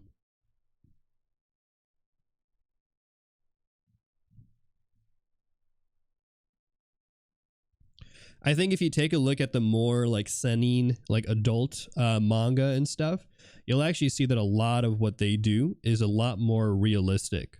Usually, not always, but they're usually more realistic with their proportions, more realistic with their anatomy, right? They have a lot more detail. Listen to old Sensei Kaycem. Yeah, I know. I'll try. I'm not old. Wait, first of all, what? Wait, listen to old Sensei. Why'd you got to put the old in there? Guys, I'm not old. I said I'm somewhere between 21 and 65. But that doesn't mean I'm in the 50 to 60 age bracket, guys. I'm just giving you an age range. Yo, come. What is this? Old. Put some respect on my name, guys. Come on. Do you support AI art? I'm scared to go to college now because of it and don't want to waste 4 years just to be replaced by a bot. Well, I don't support AI art, at least not in its current state. And I say that as someone who used to be a software engineer. But the other thing, kind of the second half of what you're saying is, I don't think you should be worried about that. Don't feel like you're wasting your time, because I think there will always be a need for artists. And at the end of the day, here's the reality. As someone who works in the industry, what people value in the industry, or at least the industries that I care about, are not whether or not you can do the technical skill, but what your creativity can bring to the table and what you as a person can bring to the table. Because I find that, you know, like, yeah, anyone can do some of the technical stuff, but let's say, for example, you want to work as a character designer. Knowing the technical stuff is just the bare minimum. Knowing the anatomy, knowing the structure and form, all of that stuff is the bare minimum. Learning how to draw good, that's the bare minimum. Where things can really shine is where you have your own ideas, your own stories to tell, the way that you interpret characters and stuff. I think that is more valuable. And I think that is hard to replace with AI, because AI, at the end of the day, it's there to just generate something based off of the inputs that are given, whether that be an illustration or that be a text prompt, right? It's always just about generating something based off of what it's given. But it's not going to create new novel ideas, because it always is stemmed from something else. But I don't know. Again, I think I'm not 100% against AI. I think there's a lot of value and benefit in AI. And here's the other thing too that I want to remind you guys. This is actually very important. Where's that message from? Who said it? Who said it? I'm going to find you. There you go. Gift me, dude. Here's what I'm going to say to you. At the end of the day, what's going to happen is, once AI becomes more stabilized, once it becomes more regulated and becomes more normalized in the state of the world, what's going to actually happen is that everyone will have easy access to the baseline of AI, right? And so what you will need to do is be able to actually develop the skills necessary to be able to determine whether or not something looks good, right? AI can generate all these things, and these AI prompters can type all the words out, but to actually figure out what is good composition, what looks aesthetically pleasing, what matches the vision that the directors or studios or whatever are looking for, you still need artistic skill for that. And so think about it this way.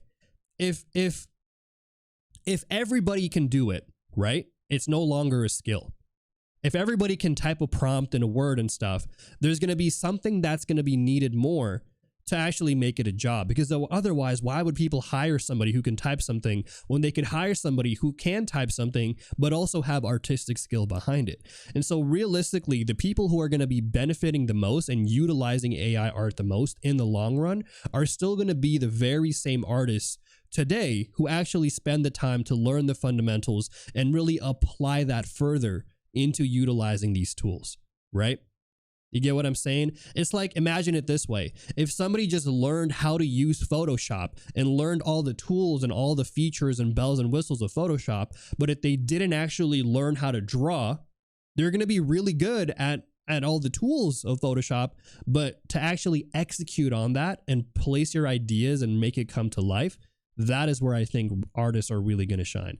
So I think in the long run, I don't think it's a waste of time. It'll become a tool that'll be useful for artists and non-artists, but especially for artists when it becomes more stabilized and a little bit more ethically sourced and ethically created.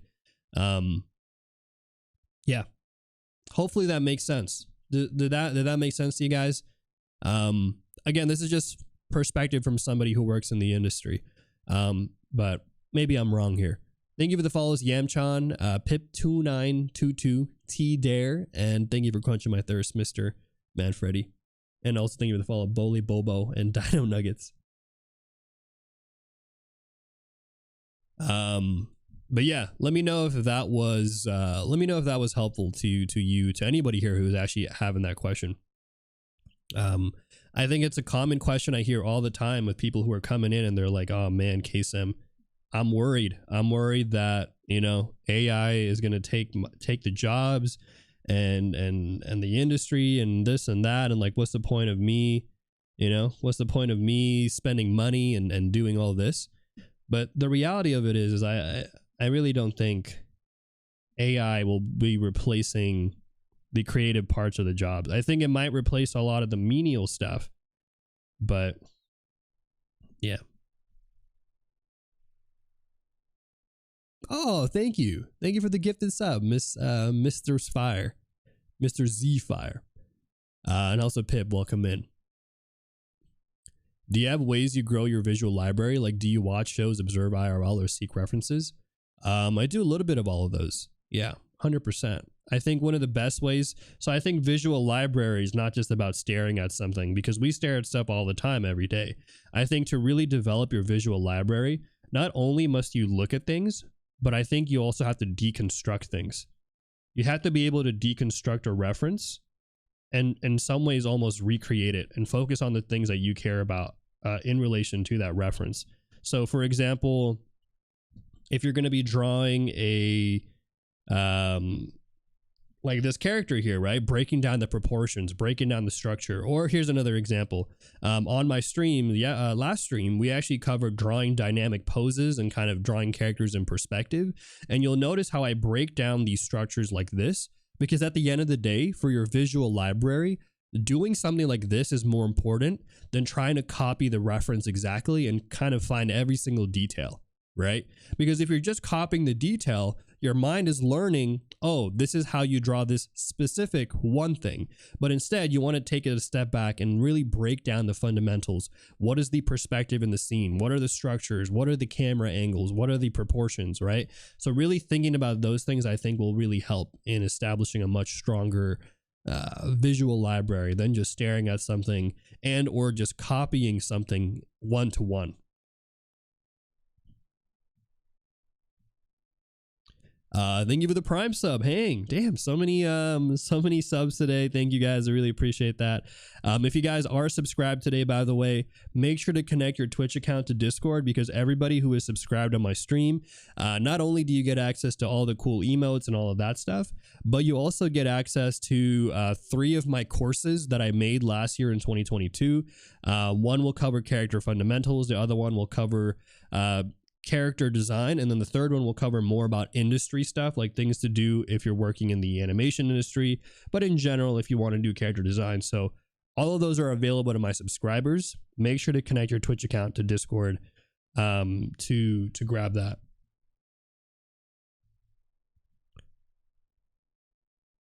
Because they're free. Well, not free, they're available to my subscribers. How other people approach art outside of the practice. Yeah, I think, you know, I think that's kind of the cool thing about art, is there's so many different ways to approach it. And so I feel like as long as you are having fun with the process and also having fun with, you know, learning new things and stuff, I think that's kind of the most important part about art. It's not about the end result sometimes. Sometimes it's about the journey and the process of being an artist and all that stuff.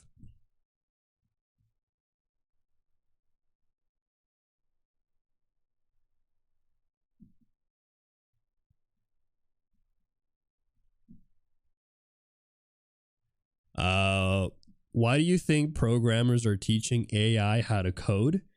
Wouldn't that make human programmers less needed in the future as well?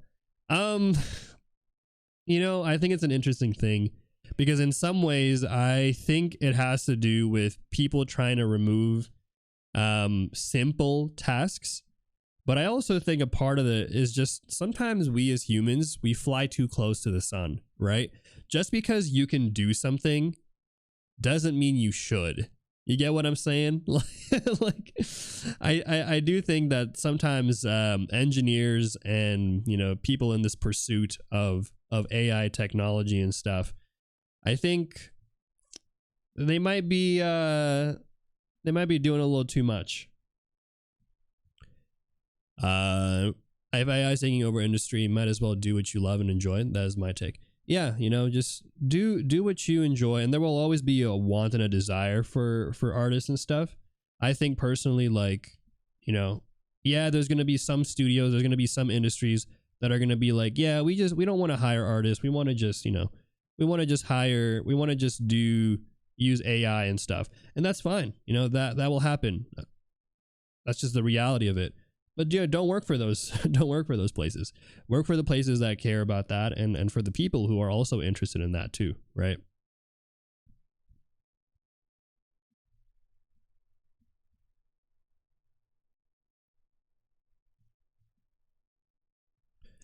Skillshare. Yeah, so this stream is sponsored by Skillshare. Yes, it is sponsored by Skillshare. We did a little Skillshare thing earlier, and we're doing some faces right now.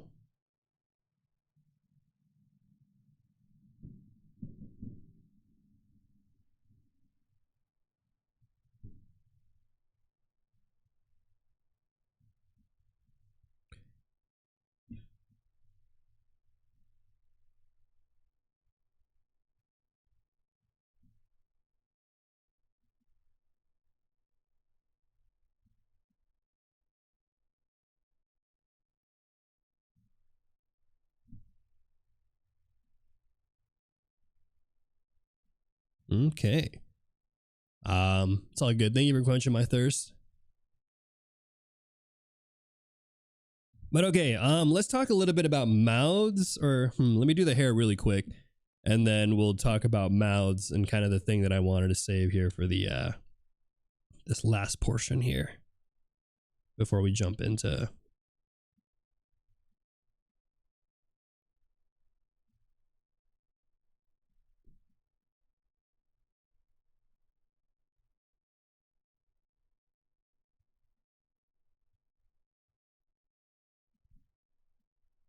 Hair is, I think, all about volume, structure, and that's about it. If you can lay out the volume of the hair, everything else is just small details.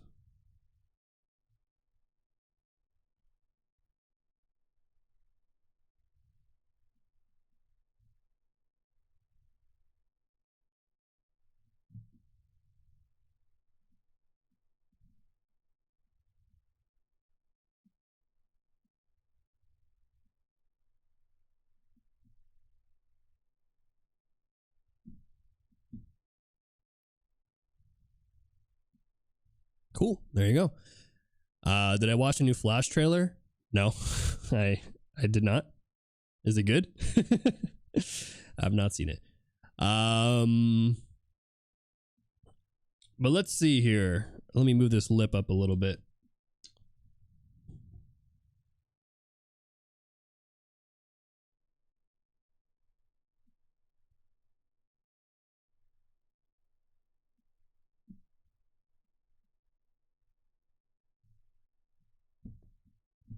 Good enough. Do you have something you do with your art that are super proud of, like lines and colors? Oh, something I do with my art that I'm proud of? I would say the thing that I like doing the most when it comes to my art is I really like hair a lot. You guys can probably see that in some of the works that I do. But I like hair. I probably spend the most time being creative with hair than I do anything else, because I don't know, just really like drawing hair. But I would say hair is probably my most favorite thing to work on. But in terms of like things that I think I do well, or things that I think I do well, I think some of my old mentors have really drilled in my head the value and importance of line quality. And so I feel like for me, something I really love focusing on a lot is line quality. And so you'll see that in a lot of the works that I do is I make sure I'm getting a good line quality in there. Hair tutorials, please. Oh, we do it all we got them all the time. I guess we can do one now. Let me see if I want to fix this one.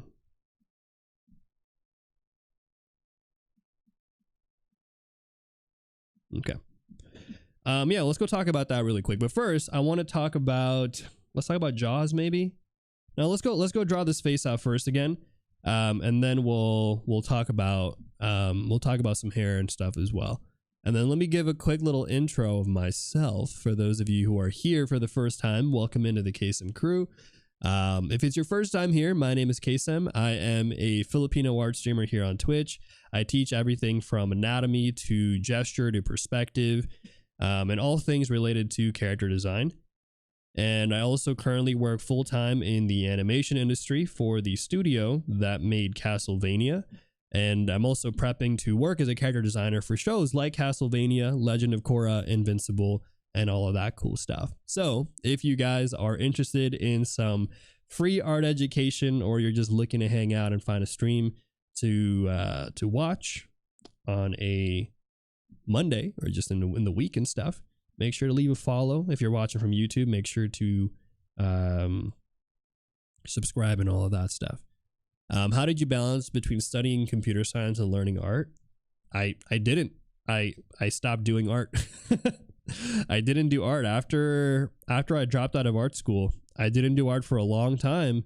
And then after I got my degree in computer science, it took me about 6 years. I didn't draw for a whole 6 years straight. No drawing at all. Because I just wasn't happy. I wasn't happy with doing art. I thought it was too late for me. I thought, I had lost my chance and stuff. And so I just did software engineering. I was an engineer for about 5 years. And then it took me that bit of time to eventually come back and realize what I wanted to do, which was to draw and stuff. But no, I didn't study computer science while I was doing art. So there wasn't a balance there.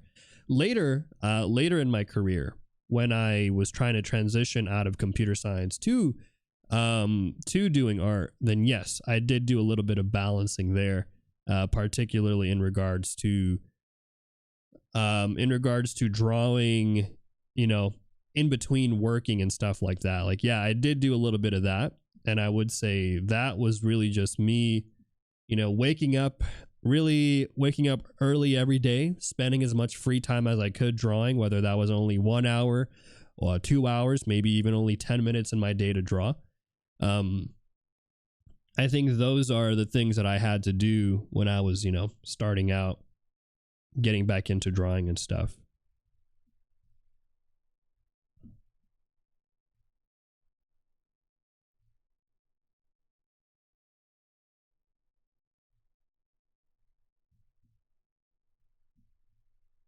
But hopefully that answers your question. Yeah, not really. didn't really have a healthy balance there. Unfortunately. And also thank you for the follows, guys. Z Ricky and also Fab Highlights. Welcome into the Kaycem crew, guys. Hopefully you guys are enjoying today's stream. We are just chilling today, honestly. We did a lot of tutorial stuff earlier today. We talked about the various structure of the human anatomy and the facial features, and then now we're just kind of going in and drawing out this character.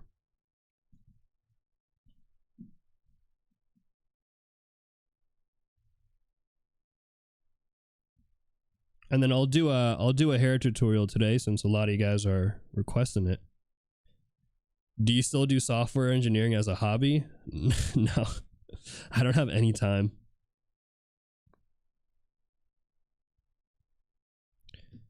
I have very little to no time these days, unfortunately, to do anything outside of art. Art is my life. It's what I live and breathe. DMAX Studios, thank you for the follow too. But no, I mean, all I really do now as if there was a hobby that I do, I would say the hobby is playing League of Legends. I know some of y'all are not proud. You're like, Kaycem, bro, you play too much League. It's not my fault, guys. The game is good. Okay, the game is fun. Yeah, thanks for hanging out, House of Sakura. But yeah, guys, again, I do have a YouTube channel, by the way. So if you guys want to check out all my videos on YouTube and stuff, I would actually really appreciate that. I'm trying to do more on YouTube, and I'm uploading somewhere between 2 to 4 videos every week. I'll be uploading 3 videos this week, so there'll be 3 new ones covering some expression stuff, covering some different levels of, I think, facial expressions is what I have it as.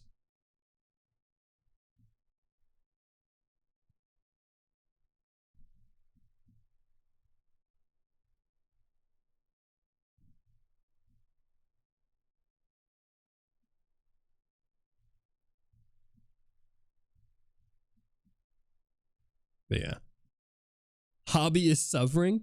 Top 50 Shyvana. I am actually top. Well, actually, I lost the game yesterday. So I'm like rank 62 in the world. You want me to show you guys? Oh my gosh. You guys think I'm capping. Look, let me show you. I'm gonna show y'all real quick.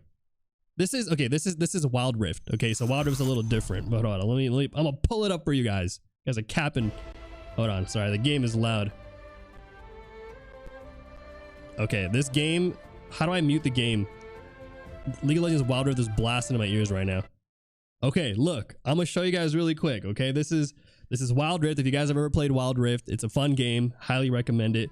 But if you go to the top NA, okay, I'm rank 63. No, I'm losing my rank. I am rank 63 in all of NA for my Shyvana. Okay, I play a lot of League. There you go. See, I'm rank 63 right there. Okay, I got demoted yesterday. Okay, look, I know I'm Diamond 1 right now. I'm ashamed to say that I lost a few games yesterday. Trash. Got back to 50 right now. No, I cannot. But yeah, redemption arc when? Hopefully later tonight. I will bounce back. It's so tough. It's so tough being on the leaderboard. But yeah. Thank you for all the follows, by the way, Choco and Boko and everybody coming in here today. If you guys are here for the first time, I'd love to hear how you guys came across my stream. If you guys either found me through recommended, you guys found me just through on the front page, or maybe you just, I don't know, saw my title, or maybe you heard about me from somebody, friend of a friend or something. Thank you for the 200 bits. Appreciate that, Previs. Always appreciate your support out here on my streams.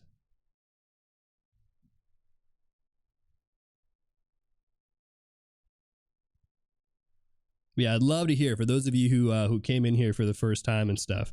What brought you here? Was it the recommended? Maybe, possibly.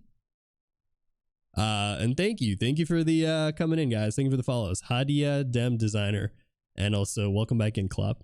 Saw you under suggested and you were doing some lovely hairline art, so I now your fan. Oh yeah, we'll do some hair today. Everyone wants me to do hair today, apparently. Sure. Okay, fine. You guys got me.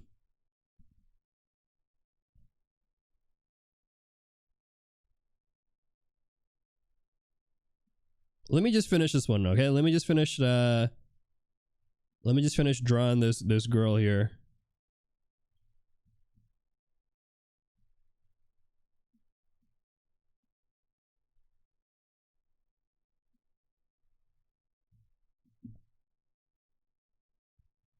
Everyone really wants to see the hair. We'll do the hair though. How's it going? It's going well. It's going well today. It's Monday. Honestly, I had a really good weekend, and I was kind of sad it was Monday, and I was like, dude, I just wish it was the weekend longer. I want to just chill out. I watched Last of Us, and I don't know. You guys ever feel that way? I'm sure a lot of you guys do. Put an F in the chat if you were like, damn, it's a new week. It's a new week. I wish it stayed the weekend. Put an F in the chat real quick. Let's make 3-day work, 4-day weekends. Yeah, let's just have weekends. Can we all just get stimulus checks for like a whole month and everybody just takes a vacation for a month? I think we all need it. Honestly, I think we've all had a pretty long long years of struggling the past couple of years. I think we all could use a nice 1 month of vacation. We all just travel, eat whatever food we want to eat, play games, watch movies. I don't know, do anything at this point. First time here, I've been checking the art category on Twitch for the last about 3 days and never found anything good until now. Damn, what the heck? Also, guys, really quick, I run ads on my stream every hour. I run ads on my stream every hour, so if you do get an ad, thank you again for sticking around for the ad break. Damn. This is such a nice comment. I've been checking the art category on Twitch for the last about 3 days and never found anything good until now. That's kind of subtle shade, though. That's kind of... Don't tell me the other streamers you watch. Damn, what the heck? Sheesh. No, thank you. I appreciate that. That's a a compliment and a burn at the same time. Oh man. No, that's great. Thank you. Oh, yeah, don't tell me who the other streamers are.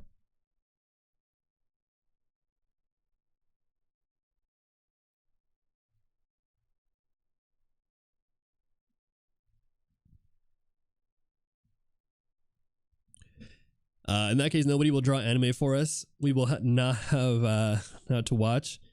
Yeah, don't worry. I'll draw the we'll draw some anime waifus one of these days.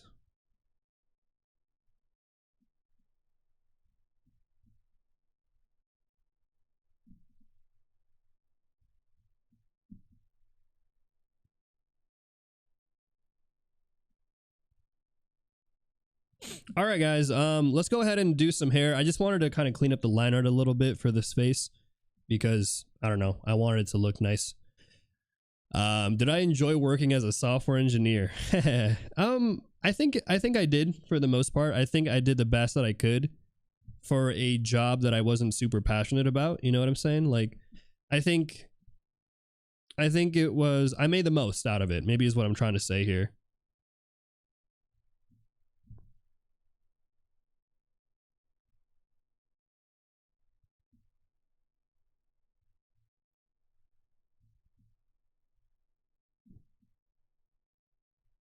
Yeah, I would say I made the most out of working as a software engineer, though I will definitely say that I am way more happier now as an artist than I was as a software engineer. I think there's no comparison. I'm definitely 100% happier. Thank you guys. I'm here because wasn't streaming. Who? I have the link is not there. It doesn't show the link, but that's okay. Oh, you're saying Blank was streaming? I don't know. Thank you guys. Okay, let's go in here and let's go do some hair, I guess. I know you guys are interested in some hair stuff, so all right, so let's talk about how I structure and draw hair. So when it comes to drawing hair, I always start off by laying out the general silhouette first. I think for me, that's always the most important thing.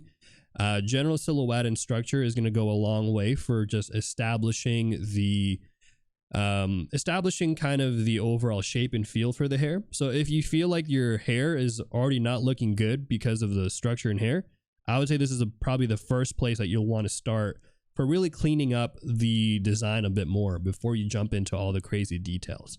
But let's say you feel good about where you're at. You're like, okay, I like how the hair is looking right now. It's looking kind of solid.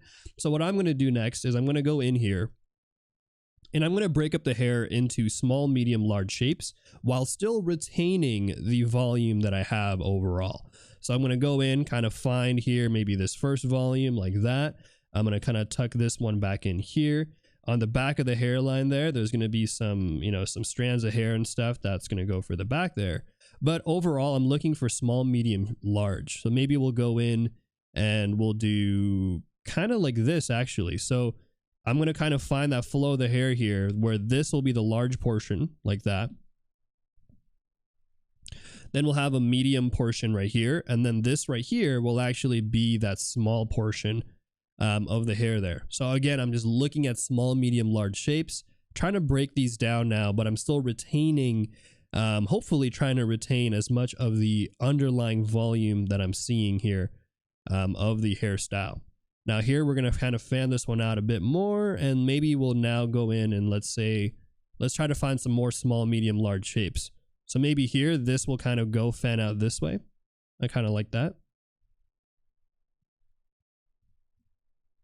And then we'll kind of cut this one short here, just to give it a little bit more of an interesting kind of transition, right? So here we're having now small, medium, large, but this time it's going to be on these like segments of the hair that we've established right here.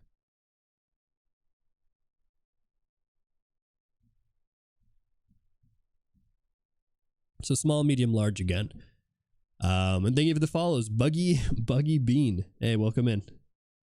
Let's kind of go in here and maybe let's add a little bit of flow from the back of the ear next. A little bit of taper in there. And then from here, I'll just maybe go do another small, medium, large technique, but this time I'll do large, medium, and then small, right? So all I'm really doing is I'm breaking up the structure, right? Really breaking up the structure there and kind of working out these components, but I'm not adding in all the crazy details just yet. We're going to be going in to do that in a bit.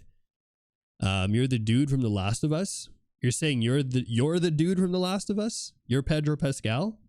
Oh shoot. Hey man, thanks. I'm a big fan. Big fan of your stuff. You've been killing it out here. Mando, Narco, Joel. Comfy Aliens, welcome in. Thank you for the follow as well. Appreciate that. But let's kind of go in here now. Let's do the same thing on the other side. We're gonna go and let's say we want to do where do we want it? Maybe we'll go in and we'll say this will be the large for the overarching flow of the hair there, like that. We'll go in here for a medium shape right here. And then we'll do a small shape like that. And then as we flow the hair out this way, now we're going to go in and let's say we find, maybe we'll find some hair kind of flowing like this. Tuck that back in like there.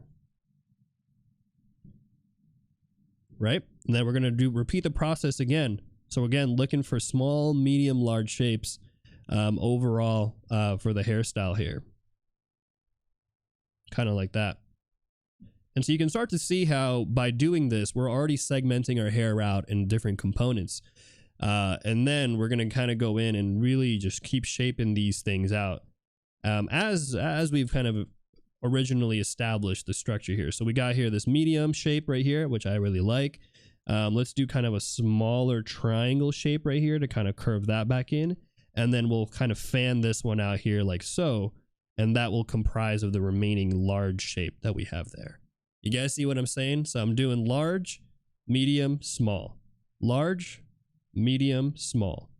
This is large, medium, small, right? Again, small, large, medium, large, medium, small. So repeating this process across the hair there in different kind of spots will really help us build out some of the general structure now we can go in and actually start adding in all of the textures and details. So I'll go in here. I'll show you guys really quick. Let me just add the neck and the ears real quick.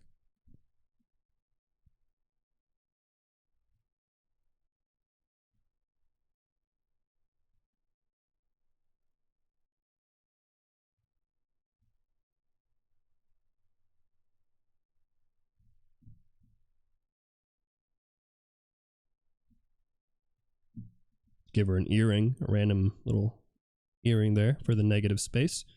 All right.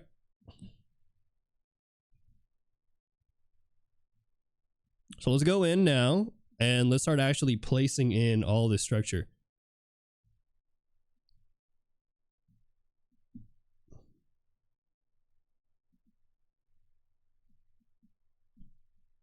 Okay, so let's go in on a new layer and I'll show you guys how I add the texture there. Do I own any art books? Are you asking like if I own any or if I've made any? I own a lot. I think I own a lot more than I than I would like. Like, put an F in the chat, guys, if you ever bought an art book last year that maybe you looked at for like a day, maybe you looked at a couple of the pages and you just haven't looked at it since. Put an F in the chat. Maybe it was one of those tutorial books that you were like, you know what, I'm going to learn something. I'm going to go buy this book. Well, what have you done with that book? Is it still on your shelf? Well. Vivid Unicorns, thank you for the follows. Animate with Kate, great name by the way. Melon, Sieko, Comfy Aliens, and everybody else coming in here. The last art book you bought was 5 years ago. Okay, that's pretty good. That's not bad. Yeah, I mean, I think that's a good milestone. Sometimes we keep buying all these art books, we keep buying all these art supplies, you know, and then we're like, yeah, I'm gonna buy this sketchbook and I'm gonna draw on this sketchbook. I can't wait. And it's like 2 months later, sketchbook is still empty. Oof. You know who you guys are. Come on. Don't lie to me. I think we've all been there. I can't wait to buy these brushes. Buys brushes. Doesn't use them yet. I've had paints that have expired on me, man. I bought Sketch with Asia and I love the book. I have it next to me. Nice. That's great. Right. And I think that's not to say that there aren't purchases that we have made that were good purchases. Right. I think I have, books here and there that I bought that I, still look through frequently, but I've definitely bought stuff where I bought it and, yeah, but don't worry. I'm going to go over it. That's what we always say. It's going to be there eventually. Right. Yeah.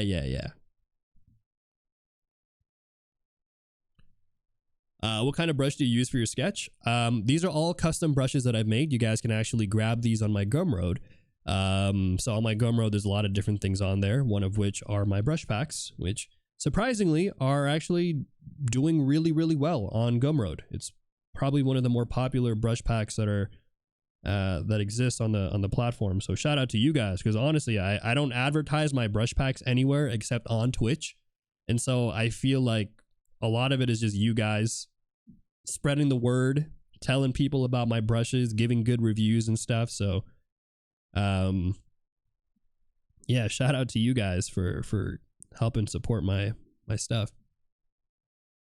Spreading the gospel of brush packs. You guys ever heard of the Savior brush pack? Jehovah's Witness knocking on people's doors. Do you need new brush packs? Have you ever felt like you've been struggling with your art? Well, today, at a special offer, this brush pack right here will change your life. I don't know what you guys say. Thank you for all the follows, guys. Welcome in. That's why I stopped buying art books. They sit on my shelves and find that, yeah. And this is why what I like to do with you guys is I like to do all the learning for you guys. I do all the hard work of reading all the art books, stuff like Bridgman, stuff like Loomis, all these other stuff. And then what do? I teach it to you guys out here on Twitch. And so that way you guys don't have to learn these things and have to buy the books and or pretend like you're going to read them. I'll do the hard work for you guys. All right. Don't worry. But right now, as you can see for this hairstyle here, all I'm really doing is I'm going in and I'm breaking up some of the structure and silhouette that we've established, right? Is there a challenge underway on the Discord now? If so, can you talk about it? There is the bootcamp that we're doing right now that everybody can join in. You guys can all join in for the bootcamp. Long as the brush and fine as the stroke. What the heck? Art Genesis 69. Damn, that's actually a good quote. You just made that just now. That's insane. That's a great quote right there.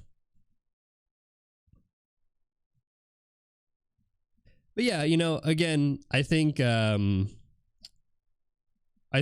everyone has a journey in art, and sometimes it's just not the right time, right? I think I have definitely bought books in the past that I just don't think I was ready for, to be honest. But as I've improved my skills and all that stuff, I've come to be able to understand them more and really appreciate the content that's inside. So sometimes you buy something, it's just not the right time for it. You're just not at that level yet to really understand it. So I'm trying to help you guys justify your purchases here, okay? I'm trying to help you guys. You're like, Kaycem, you made me feel guilty that I bought something. I'm sorry. There's a reason, okay? Someday, somehow, you will understand those books. The Bridgman book is great, though. I actually really enjoyed the Bridgman book. One of my favorites.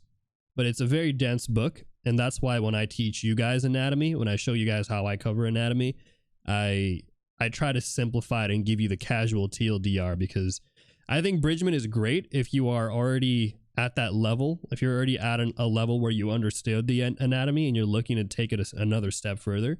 But if you're still new to anatomy, dude, Bridgman is like reading a medical book. You're gonna be like, huh? Huh? What is this? Thank you for all the follows. So many follows today. I just don't know what happened. We were like chilling earlier, and then all of a sudden you guys just started coming in here like bots. I hope you guys are not bots, by the way. I hope you guys are just regular good old Twitch viewers who are just enjoying the content and decided to follow. Unless you guys are the bots I paid for a couple of days ago. I know you guys were supposed to come Tuesday, but maybe all the bots are, maybe they misunderstood me. I thought I paid for you guys to come out on tomorrow. Ooh. Well, welcome in. Damn. I can confirm.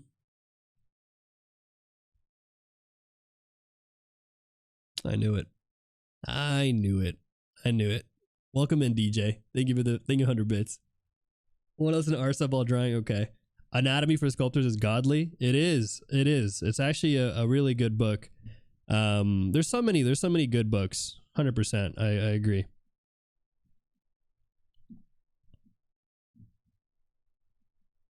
Also, welcome back in, Rat Lord. How was your weekend? That's my favorite rat. Okay, so anyways, for those of you guys who are coming in here and kind of following along with what I'm doing with the hair, I basically took the structure that we had earlier. Look at this. Look at the before and after. So all I'm doing is I'm going in now and taking those shapes that we already established, and I'm really just breaking it up. I'm just taking those things, adding a little bit of texture, and that's it. That's really the process of how I draw hair. But it all starts off with establishing the silhouette, establishing the basic forms, and then from those things going in afterwards and really pushing in some more of the detail, right? But it all starts off with really understanding the primitive shapes there and getting comfortable with using shape design and shape language. Yeah, and I'm just going in. I'm taking the, look, if you see right here, oh, this is all I did. I'm taking the hair that we drew earlier, and what am I doing? I'm just chopping it up. That's it. Just chopping it up, giving it a little bit more texture at the ends there. And even these things, I'm doing it right now. These are all still small, medium, large shapes, right? So I'm just taking that idea and making it more and more nuanced across the overall illustration. And that's really the secret. That's really the secret of how I draw hair, how I really enjoy drawing hair too. I think this is a fun way to get some practice in for drawing hair.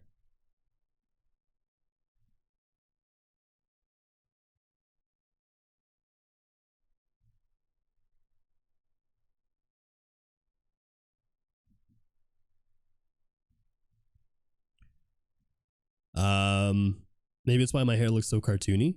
Wait, which one? Are you talking about like from what you're seeing here? Okay. But let's see here. So what I'll probably do is I'll show you guys a few things before we maybe move on, but I'll add a few more textures here.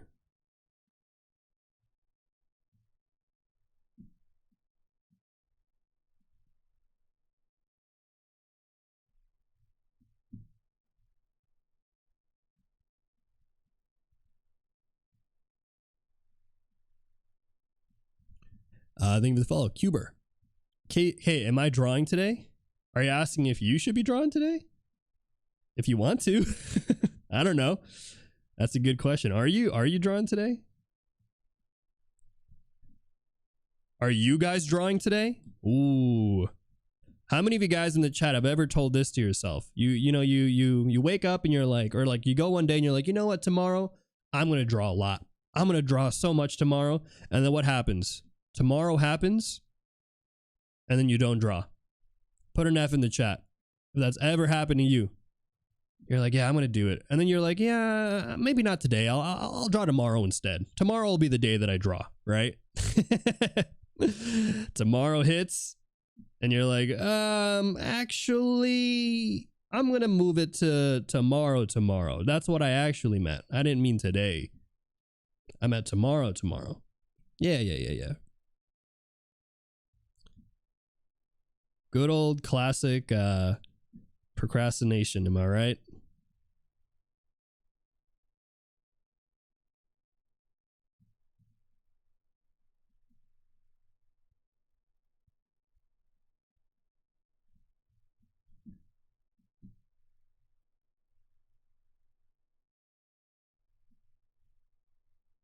Okay.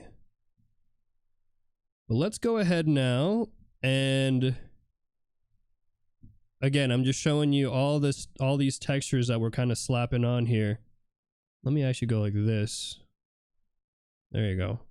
That way we can break that hair back and make it feel like it's part of this back hair instead of having it feel like it's its own separate component.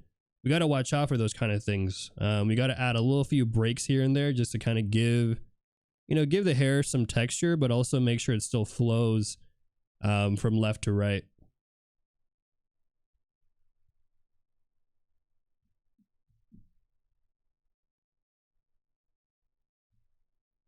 Okay, cool. It's not procrastinating, just redirecting resources. Right. I wonder if that is how it works too. Do you have a screen protector? Recommend yours out of stock? To recommend yours is out of stock. Really? The one that I recommend is out of stock? Damn. That's like a good thing in the sense that I'm glad that it's out of stock because it's a good screen protector. I don't know. I'll have to look around, honestly. I've only used that one and what's the other one? Paper-like. And honestly, I didn't really like Paper-like. I think compared to the ones that I use, Paper-like is like it's a pen nib burner. That thing just goes through the nibs like crazy. So I always am cautious about it. I don't like recommending Paper-like to people. I don't like that haircut. That hairstyle. Okay, cool. But anyways, guys, if it's your first time here, welcome into the Kaycem crew. My name is Kaycem. I'm a Filipino art streamer here on Twitch, and I teach everything from anatomy, gesture, perspective, to all things related to character design. And I also work full-time in the animation industry for the studio that made Castlevania. So if you guys are interested in some free art education, or you're looking to just hang out with my dog or all that stuff, make sure you leave a follow, join in. If you're watching from YouTube, subscribe, and I hope you guys enjoyed this segment that we did for this video.